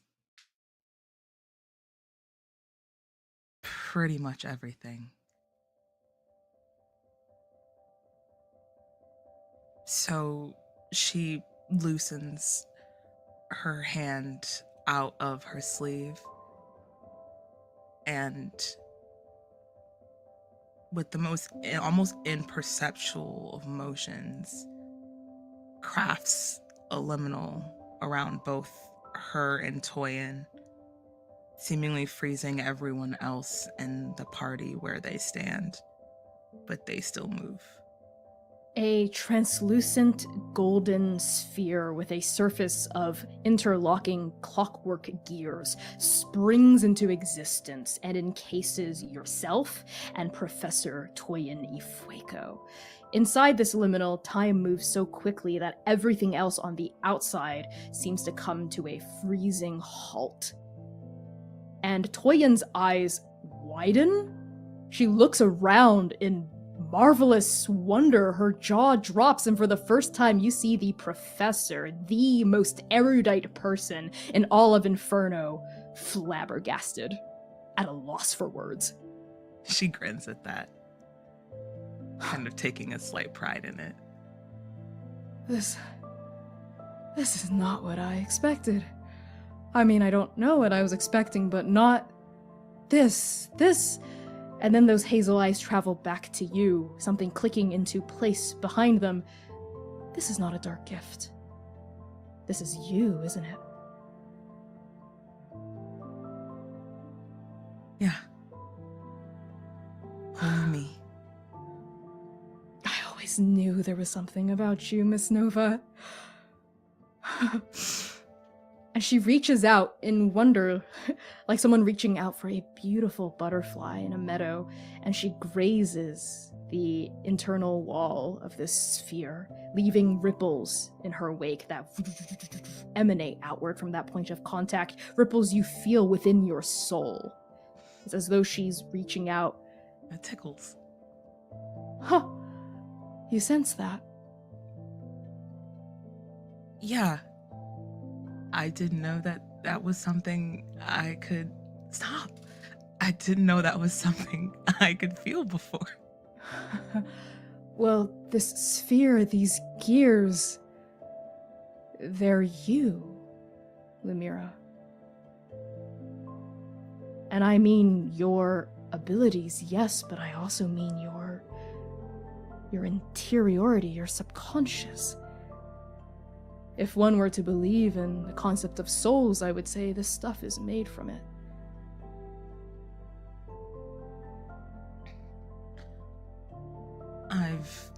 I had to learn how to not use so much of me when doing this.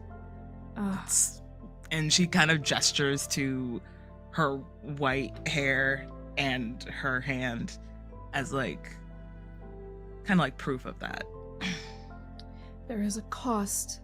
Of course there is a cost. This is powerful stuff, Miss Nova. But any craft can be plied with skill, any ability can be trained and improved. This included. Yeah. I see that now. You've mentioned to me before that you've lost things.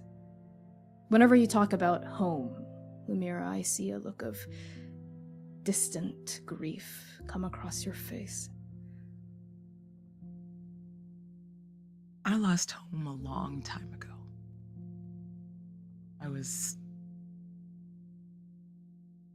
a child, single digits. And not only did I lose it, but I lost it. Memories, feelings, smells, textures, tastes, all of it gone. And not just gone as if it was there once and it's gone now, gone like it's never was there to begin with. There are some psychologists that believe the body, the mind, the heart stores all memories, even the ones we think we've forgotten. I suspect that there is a key to gaining back that which you have lost. And that key is inside of you. Within these interlocking gears, I see something within the flash of its clockwork turning.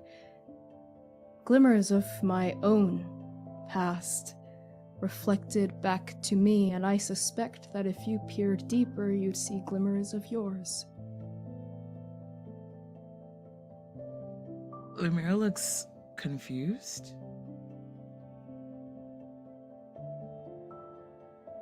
Look within the gears? Yes. Like I said, any craft can be honed, any skill can be trained. Perhaps you can learn to see and untangle the hidden fabric of your own identity, of your subconscious, of your psychology made literal and manifest, of your dreams, your memories.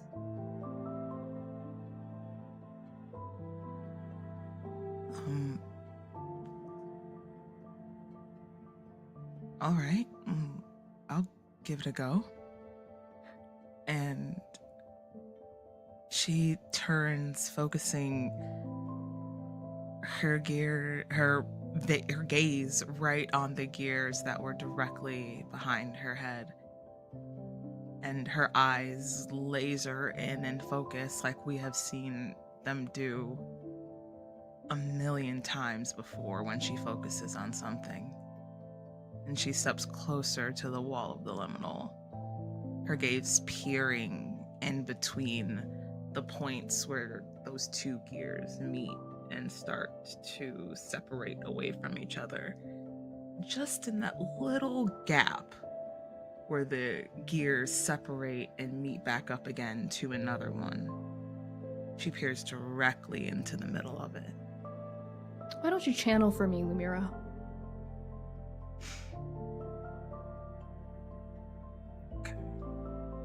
Do I get anything extra, or just flat channel? You know what? I will give you an extra D for the contextual revelations that are coming to you in this moment. Thank you, Connie. I can't believe Connie's giving.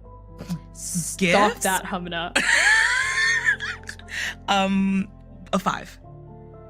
That's pretty good. 5 is the Okay. highest. You focus your gaze on that negative space between two gears as they're like clicking against each other, and in that pause before the motion continues again, you see a flash of an ocean, of a stretch of shoreline, of water lapping at a coast. And in the distance, on the coast, you see figures, a person, 2 people, your mothers? And then the gear clicks again, and the image is lost. No other ones come to you. But in that moment of focus, it did rise, dredged up from the depths of your subconscious. Wait a second. I don't have to be in the grove for this. What? Miss Nova, I believe I have taught you everything I know. And I don't think I can instruct you around the specifics of this particular craft. But everything I've taught you stays with you, no matter where you go. And that final sentence, no matter where you go, it drips with a different second meaning, a special inflection to the words. Toyin suspects you're not going to be in Inferno forever. She has intuited it. I think in characteristics of something that is completely out of character for Lumira, I think she like just flings her arms around Professor Fuego in like a hug. And the professor seems surprised, taken aback at first. But then a genuine smile, a rare, real smile, comes across her face. And the head of House Thank you. Huyan. You don't have to. Actually, I can think of one way. Find out who you are, Lumira Nova, and never waver in your journey. And she hugs you back. Can I tell you a secret? Anything. My name is Lumira Ashinyobi Asuparafaram. Beautiful name. Fit for royalty. Zynon. As Lumira goes to greet the professor, or perhaps to say goodbye, you glimpse a familiar figure in the crowd. Diablo Suarez vanishes into one of several private alcoves. This one is about the size of a photo booth and contains a blackout curtain. And right before Diablo vanishes behind this tapestry, his hazel eyes catch yours with a glint. And then he's gone. Well, Zynon has been running his fingers over the brim of his hat over and over again, thinking about this crowd and looking around. He sees that. He drums his fingers on the very crown of his hat and looks to Seer with a bit of a smile, puts his hat on his head. I'll see you later. And he just starts walking. Zynon, you approach this alcove and you head inside, ducking your hat underneath this swaying curtain. And as you do, your vampiric eyes adjust quickly to the darkness, and you find yourself surrounded by canvas, decorated with paintings of handprints, all kinds of hands from all kinds of people. And the walls of canvas here extend up, all the way to the ceiling of the gallery. Despite the small circumference of this piece, there is a dizzying sense of vertical scale, like you're looking up a literal ladder of ancestors. Diablo is next to you. He's very, very close. You can feel his breath on your skin. His hand rests against the side of your waist, and he gently pulls you in, not for a kiss, not for a flushed and panting moment in private, but for you. Just you. They want you to be close. Zynon exhales so deeply. That contact, that reassuring touch of being needed, wanted, present here with Diablo. He didn't even realize he was holding his breath. He looks first at all of the hands, thinking about ancestors and stars and how every handprint in this room tells him how many people had to make this art, how many hands it took to build this thing of beauty. And he thinks about his place here among them, among Inferno, with Diablo. It feels a little like it could be home. And he lets that sit with him for a minute.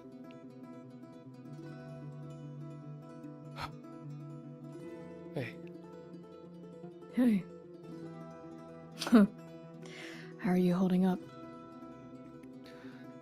I don't know. And he just nudges Diablo a little. I saw what you did to that boss. Yeah, I'm still feeling that one. That shield is something else. Fits you. Yeah? You think? Yeah. I mean, the rifle fits you too, but shield is a nice choice. Yeah. And Zynon fiddles a little with the ring on his thumb, the ring that he has a facsimile of the one from the City of Heaven on his hand that he has worn in Inferno. And he runs his hand over it, thinking again of what he said to Tavash. to be the archer. To choose.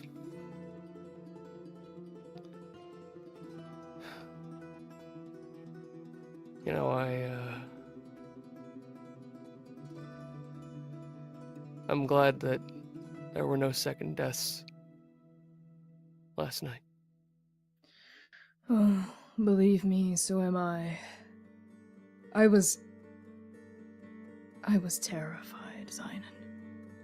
I thought I wasn't just going to lose one of my closest friends, but both of them.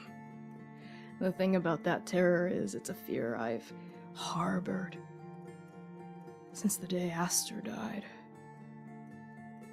I've been waiting for this sword to drop.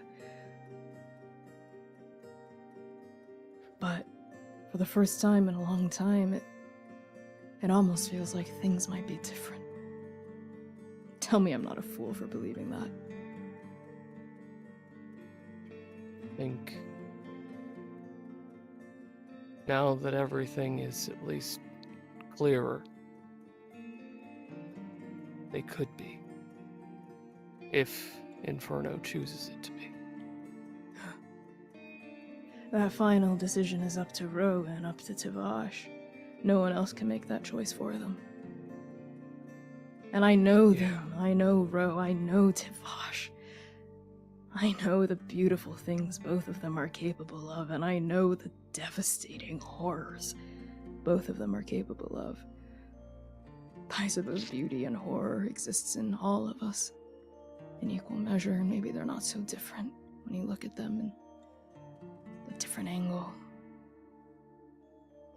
But I hope, ancestors, I hope they make the right choice. Zynon squares up to Diablo. Looks over that handsome face. Promise me something. Depends on what you're asking. A small smile plays at the edges of his lips, but the glint in his eye tells you to continue. Don't let the anger of this city destroy you.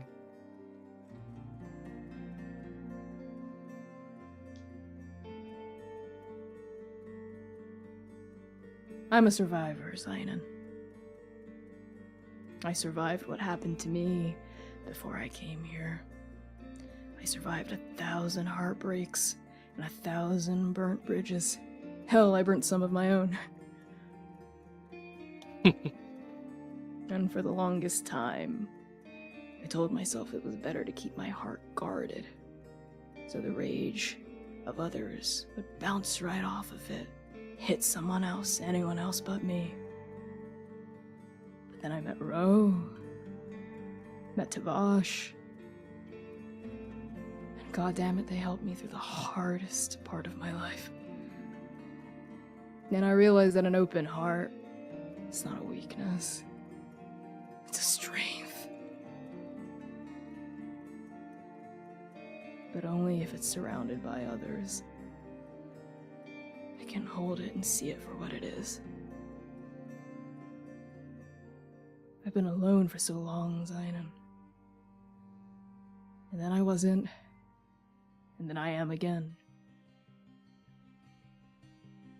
But maybe home is closer than I thought it is. I mean, it's all around me. It's above us, isn't it? This home I've been searching for, this home I found for myself. This home that I don't want to have to choose one house or the other house over for. I'm selfish, Zynon, and I want to have it all. Maybe I can. I hope you can. Pulls you in, he kisses you. Oh. Zynon, stuck in this moment of begging Diablo to not be destroyed by the anger that he understands in Aditi, that he would not blame in Willow, even if they know the truth. But he also doesn't want Diablo to be swallowed by a city in rage. This kiss grounds him. and it makes him remember what is probably coming next.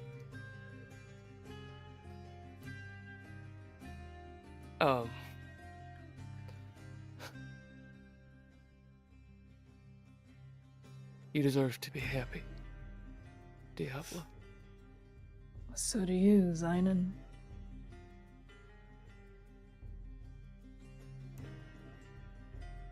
And like I said before, we all come from somewhere. Sometimes home follows us. What are you saying? I'm saying my family and I might be in a bit of trouble. And whatever happens,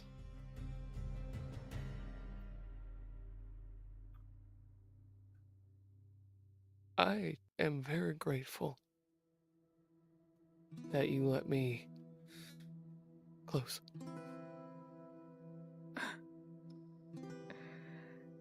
You're acting like we're not gonna close ranks around you and protect you. Because your family isn't just your family anymore, Zynon. Being close to me means I'm willing to stake down my own limb, my own life, for those you hold dear. Inferno is your home, Zynon, if you want it to be.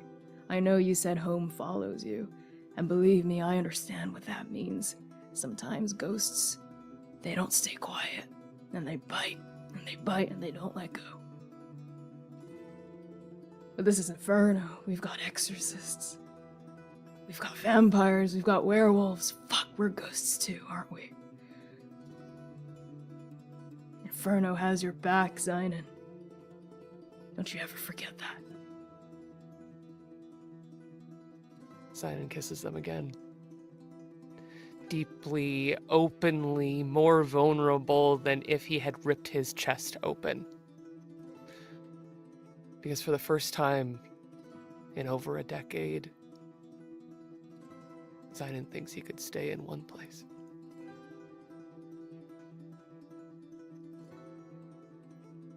Say your- His kiss.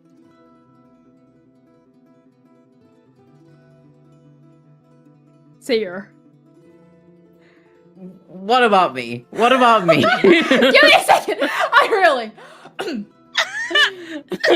You're killing me over here! I'm so tired already. Mom, come pick me up. Mom's not here. It's just me. Okay, you're in the river. Seer. As Lumira and Zynon find their people, a familiar voice greets both you and Yinghe from behind. Ah, little stag, you survived. And you see Tsing Tsing, accompanied by their dog as well as a fellow monk. Sayer was taking this whole place in, scanning, looking for a mote of danger, as he usually does, the loyal guard dog. And as soon as he hears Ting Tsing's voice, he turns around, lets out a wry chuckle, and looks at Ting Tsing and says, "Hi, and hello, Virgil." And also nods at the monk right by Ting Tsing's side. "I survived. Yes. Your You did. omen was accurate." But it appears that the outcome was still in your hands. I'm glad you made it long enough to join these festivities. And they give you a big, genuine smile, and at the same time, they hand the monk next to them a pouch of coins. And the monk grins and goes off. What was that? Just a little bit. On what? Never mind. On what, Abbott? Walk with me, stag. You as well, little crane. There are so many beautiful art pieces for us to feast our senses on. Like this one. And the abbot stops in front of an art piece you know too well.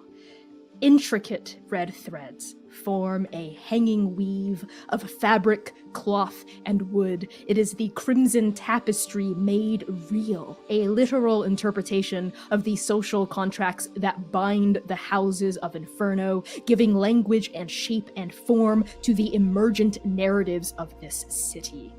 Each thread contains a story, a perspective, a disparate piece of Inferno, and together they paint the picture of a greater story being woven.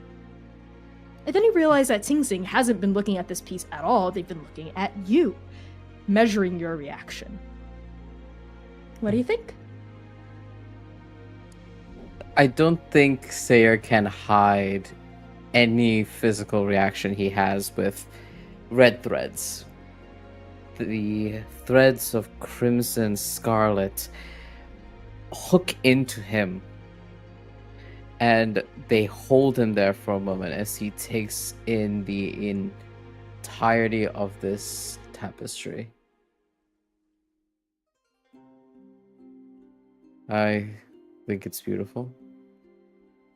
It's interesting to see something that everyone talks about made real like this. Kind of looks like blood spilling out of a promise. That's a beautiful way of putting it. Something I particularly enjoy about this piece is how every single thread connects to every other thread. On its own, it's easy to snap or break, but together it's not so easy to tear apart. There's something else too. Don't tell anyone I'm about to do this. And Sing Sing steps forward and pulls at one of the threads, even though there's a no touching side. They pull at it, and you see the whole tapestry vibrate from that one point of contact. And then they quickly step back as if they didn't do anything.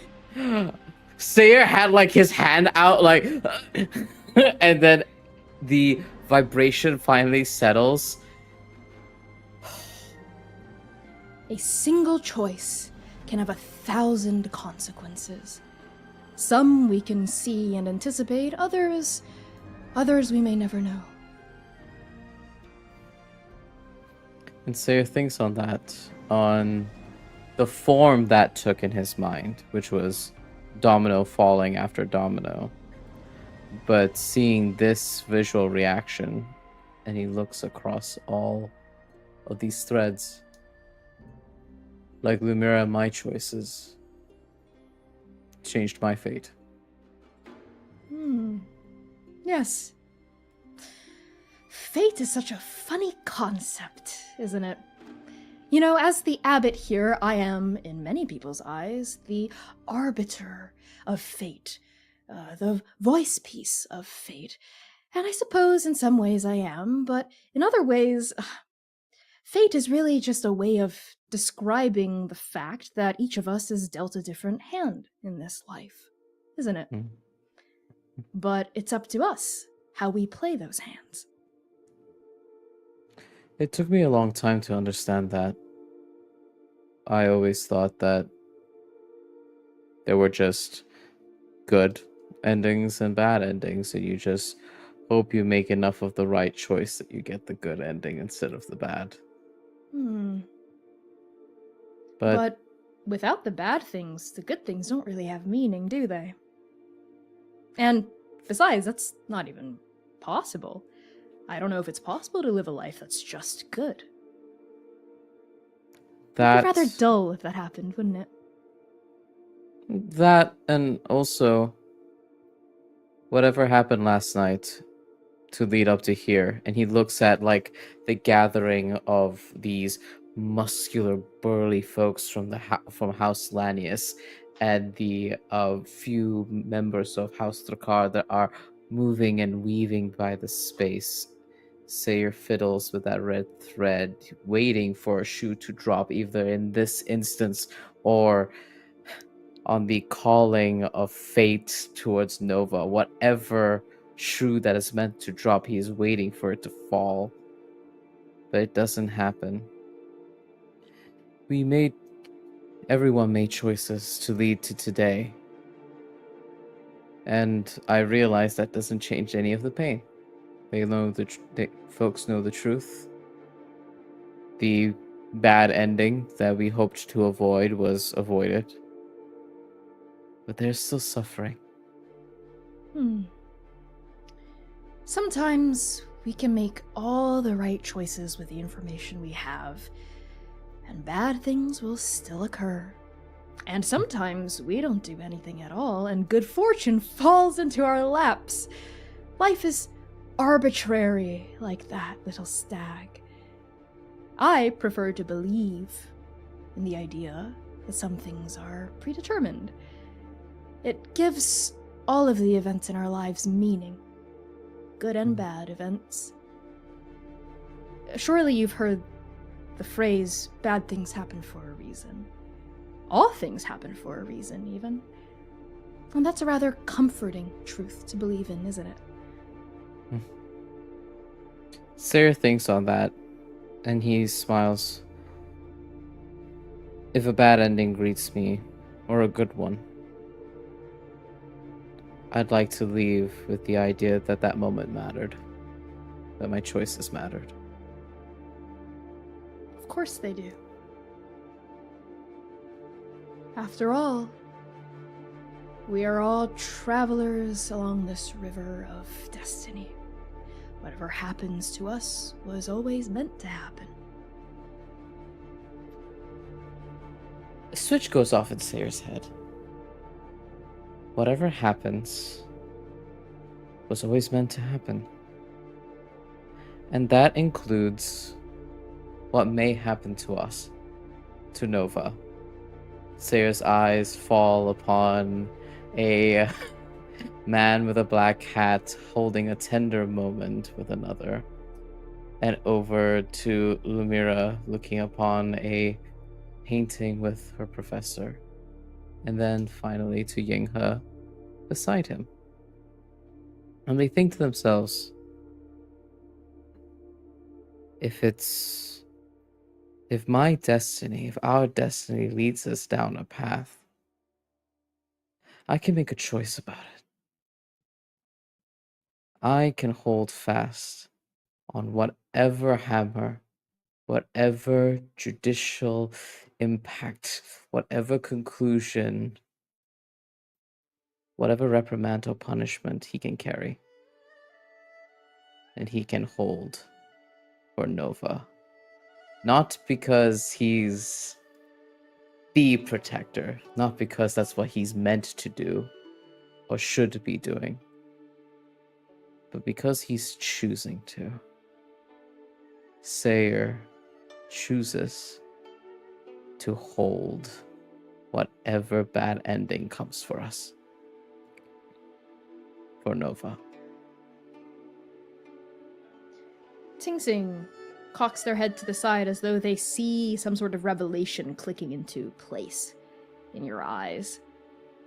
And they say, whether or not you believe in fate or free will, or perhaps these concepts are not so opposed in the way that we think, whatever you believe, the choices we make in this life, let's make sure they're choices we can live with. I think I can live with that one. He smiles at Sing Sing and he says, you know, your omen really could have told me that there was going to be a steel rebar in my chest. Oh my! And you survived? There is a monk I should talk to about the outcome of a bet. There was a very specific type of phrasing in the bet, you see, and it might be out a good amount of silver. But regardless, you can sense it too, can't you?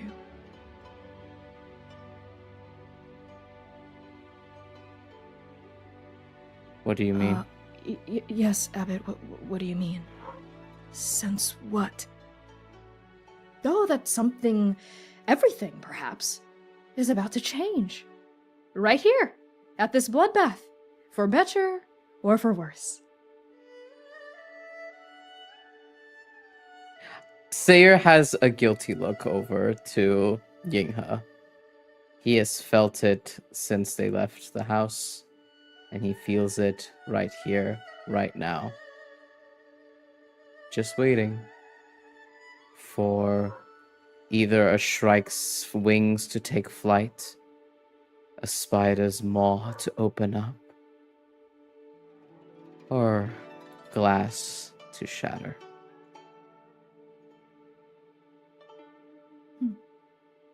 Well, whatever happens, little stag and little crane, make decisions you can be proud of, yes?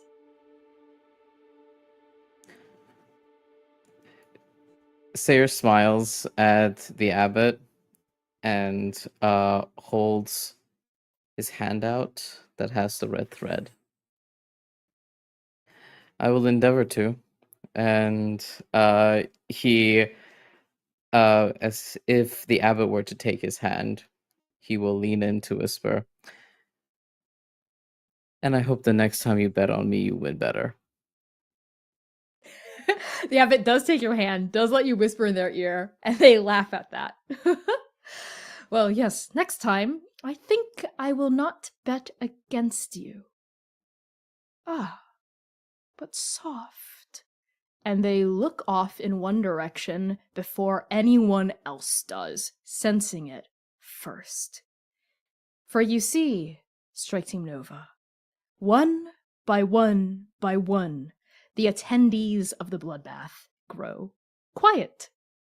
It starts from the entrance to the Recluse Gallery and ripples inward, a domino effect of silence and tension, and when it reaches each of you, it becomes rapidly clear what everyone is now muttering and murmuring about.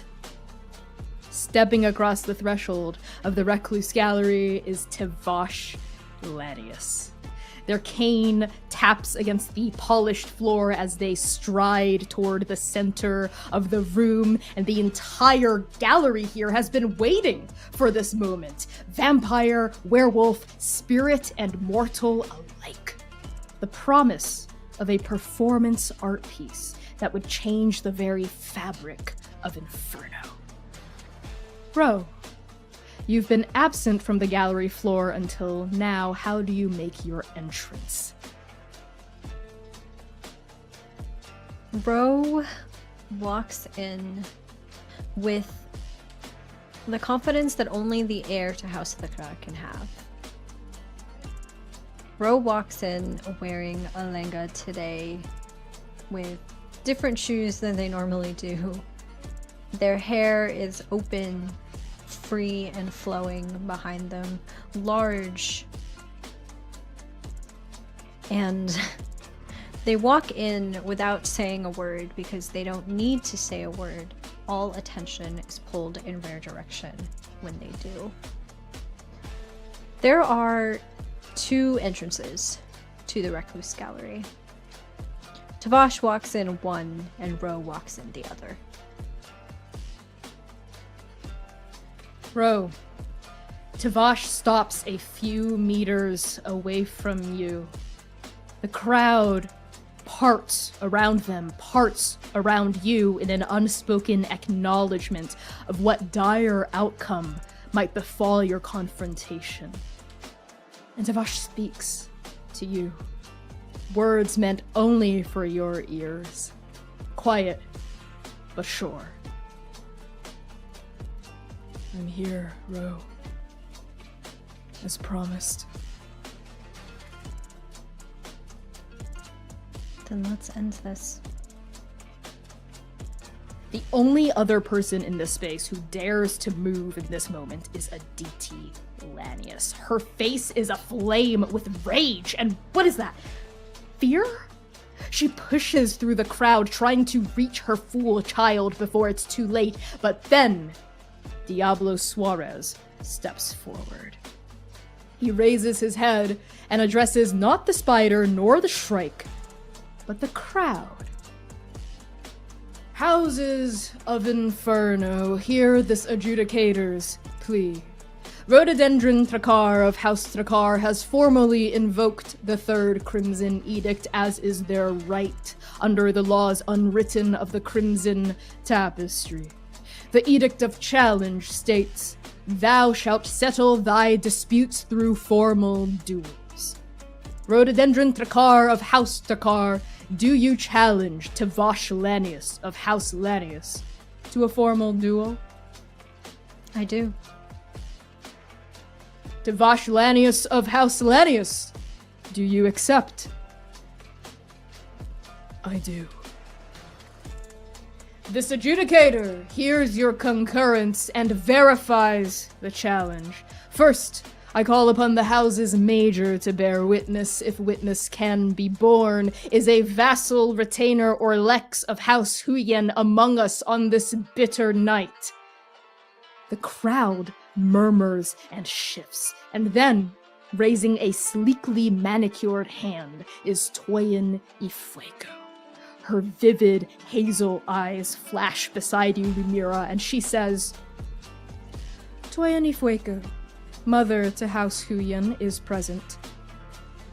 Witness well, clever Lex, on behalf of the House of the Fox, and see with eyes unclouded as the professor herself. Is a vassal, retainer, or lex of House Ula among us on this bitter night? Sayur, next to you, Sing Sing straightens and pats down their trousers. They turn with a broad, easy smile and step forward with Virgil by their side. Sing Sing, prophet to House Ula, is indeed present. Witness well, humble Lex, on behalf of the House of the Serpent, and see with eyes unclouded as the abbot themselves. Now is a vassal, retainer, or lex of House Kuatun among us on this bitter night. Yeah. The voice rumbles like thunder. The crowd parts as Anugata pushes to the front with Sakti at her side. Anugata Jan, first retainer to House Kuatun, is present. And Sakti speaks as well. Sakti Tun, leader of House Kuatun, is present. Witness well, fearsome retainer and lex, on behalf of the House of the Bear, and see with eyes unclouded as the Mogul herself is a vassal, retainer, or lex of House Lanius among us on this bitter night. The crowd grows still, murmurs descend, eyes dart around, fixing on the members of House Lanius, but no one steps forward, not a single soul, until the leader of the Shrikes does so, like she owns this place. Those crimson eyes flash over the gathered vampires, and when Aditi speaks, it is with complete and utter, unchallenged authority, with a bite of rage. Aditi Lanius, matriarch of House Lanius, is indeed present. The crowd takes in a collective breath. Diablo's expression darkens. Very well, resolute Lex, on behalf of the House of the Shrike, and see with eyes unclouded as the builder herself.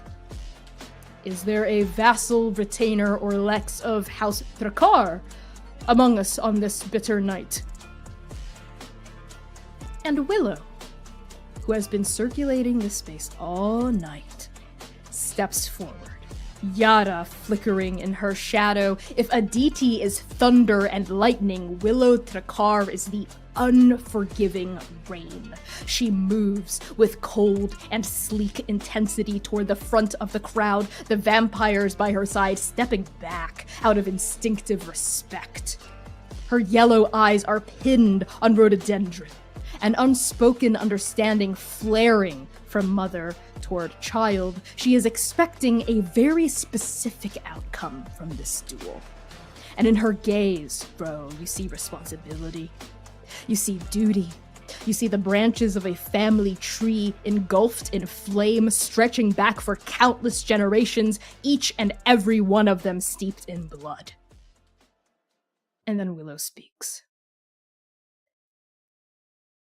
Willow Trakar, matriarch of House Trakar, is present. Witness well, artful Lex, on behalf of the House of the Spider, and see with eyes unclouded as the Weaver herself. And now, for the Houses Minor, are there any vassals, retainers, or Lexi among us on this bitter night? An affirmative chorus resounds from the gathered crowd. Various vampires shout various titles and the myriad houses they belong to, and when the shouting dies down, Diablo faces the duelists in question. So it is heard, so it is said. The Houses Major and Minor are present with you both on this bitter night.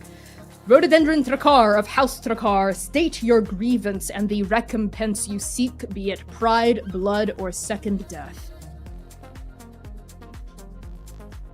My grievance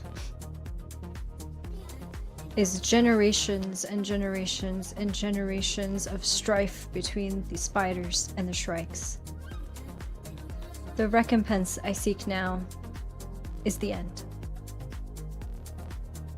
A murmur ripples through the crowd. We sense bloodlust glimmering in some people's eyes, trepidation in others, curiosity, fear.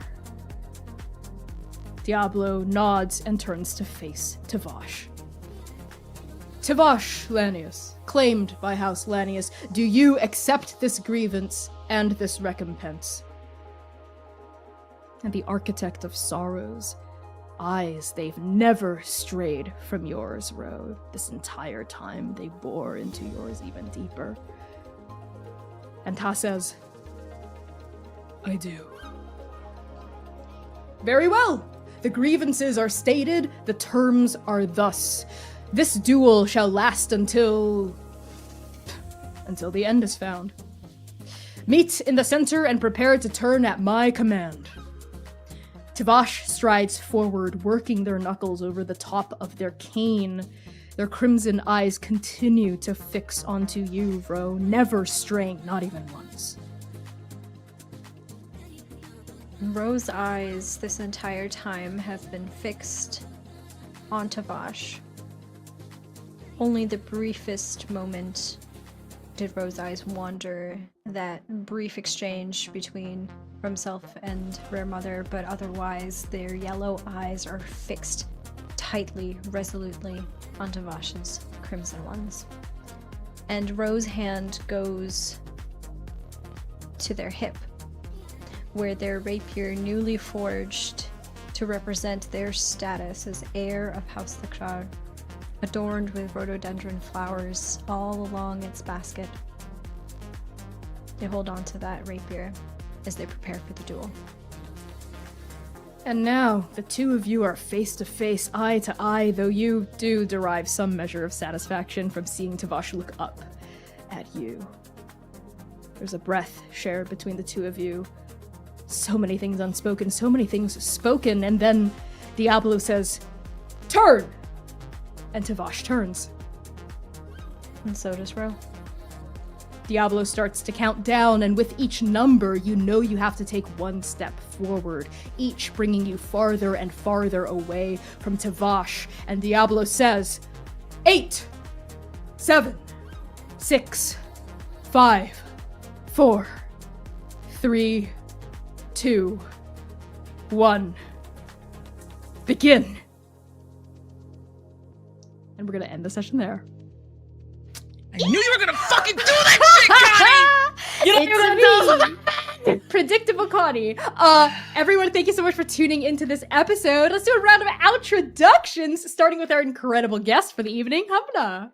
Hello everyone. My name is Hamna. I use any and all pronouns, and I have been Rhododendron Trakar tonight. Who knows what's gonna happen? Who knows? It's a silly fun time. Maybe Ro doesn't even know what's gonna happen. Stop bullshitting. What? Why would I ever do that? If you like what I do, you can follow me all over the internets at Lilith TTRPG. I am a tabletop performer and producer, so I'm on a bunch of different APs, and you can see me kind of all around. The thing that I will promote this week is my multimedia production studio, Tender Vicious Studios, has a new tabletop actual play out right now. We just released episode 2 this past Thursday. Definitely this past Thursday is the first time episode 2 was released.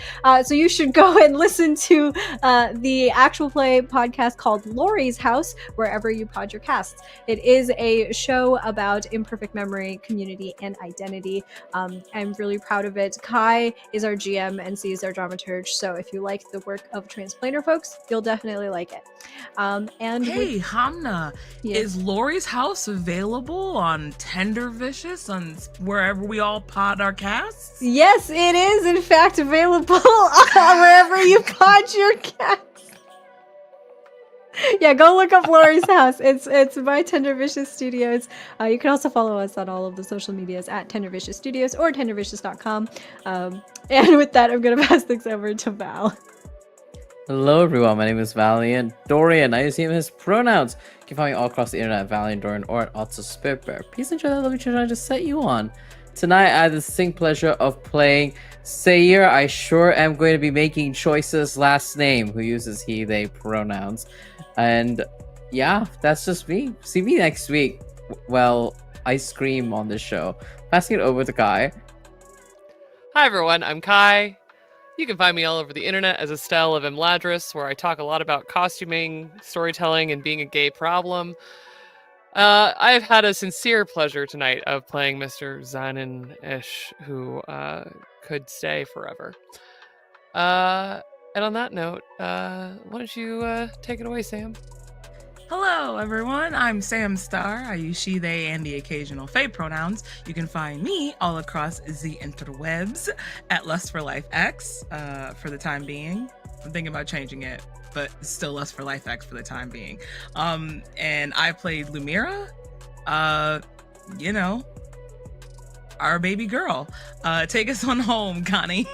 It's me, Connie, taking us on home. Thank you all so much for tuning into the third to last stream of Arc 3. Can you believe it? It feels like just yesterday we were stepping into Inferno for the first time. What? Correct. Oh, I'm so emotional. If you enjoyed what you saw here tonight, consider leaving us a positive review on your podcatchers. Spotify, we have a lot of reviews on Spotify. I'd love to get some reviews on Apple Podcasts, some 5-star reviews. You can also join the Discord server. Mods are going to drop the link in chat right now in Twitch, !Discord for the mods, or you can post about us on social media. That really helps, actually helps get more and new listeners and audiences into our seats. Not only does all of this help our creator brains when they are on the verge of burnout, which please believe me, I'm constantly on the verge of burnout and I need this, but it also helps us continue to reach out to sponsors to make this work possible. We're going to be back next week with another episode of Chaos. That is Saturday, April 26th at 8 p.m. US Eastern Time. We have 2 episodes left. Y'all, next week is going to be the penultimate episode of Arc 3. So tell your friends, tell your family, tell your dog, your cat, your parakeet. Your parakeet. That's right. Your oh my God, say it, don't parakeets. spray it, Connie. In the meantime, stick around for the raid, and we are going to see you back here next week, same time, same place. We love you, and we're not afraid to say it openly now. Right, bro? Yeah, but then I'll be gone after 2 streams. God, don't remind me. Okay. On that horrifically sad note, thanks, Hamna. Journey well, Transplanters. Trust in her. Trust in her.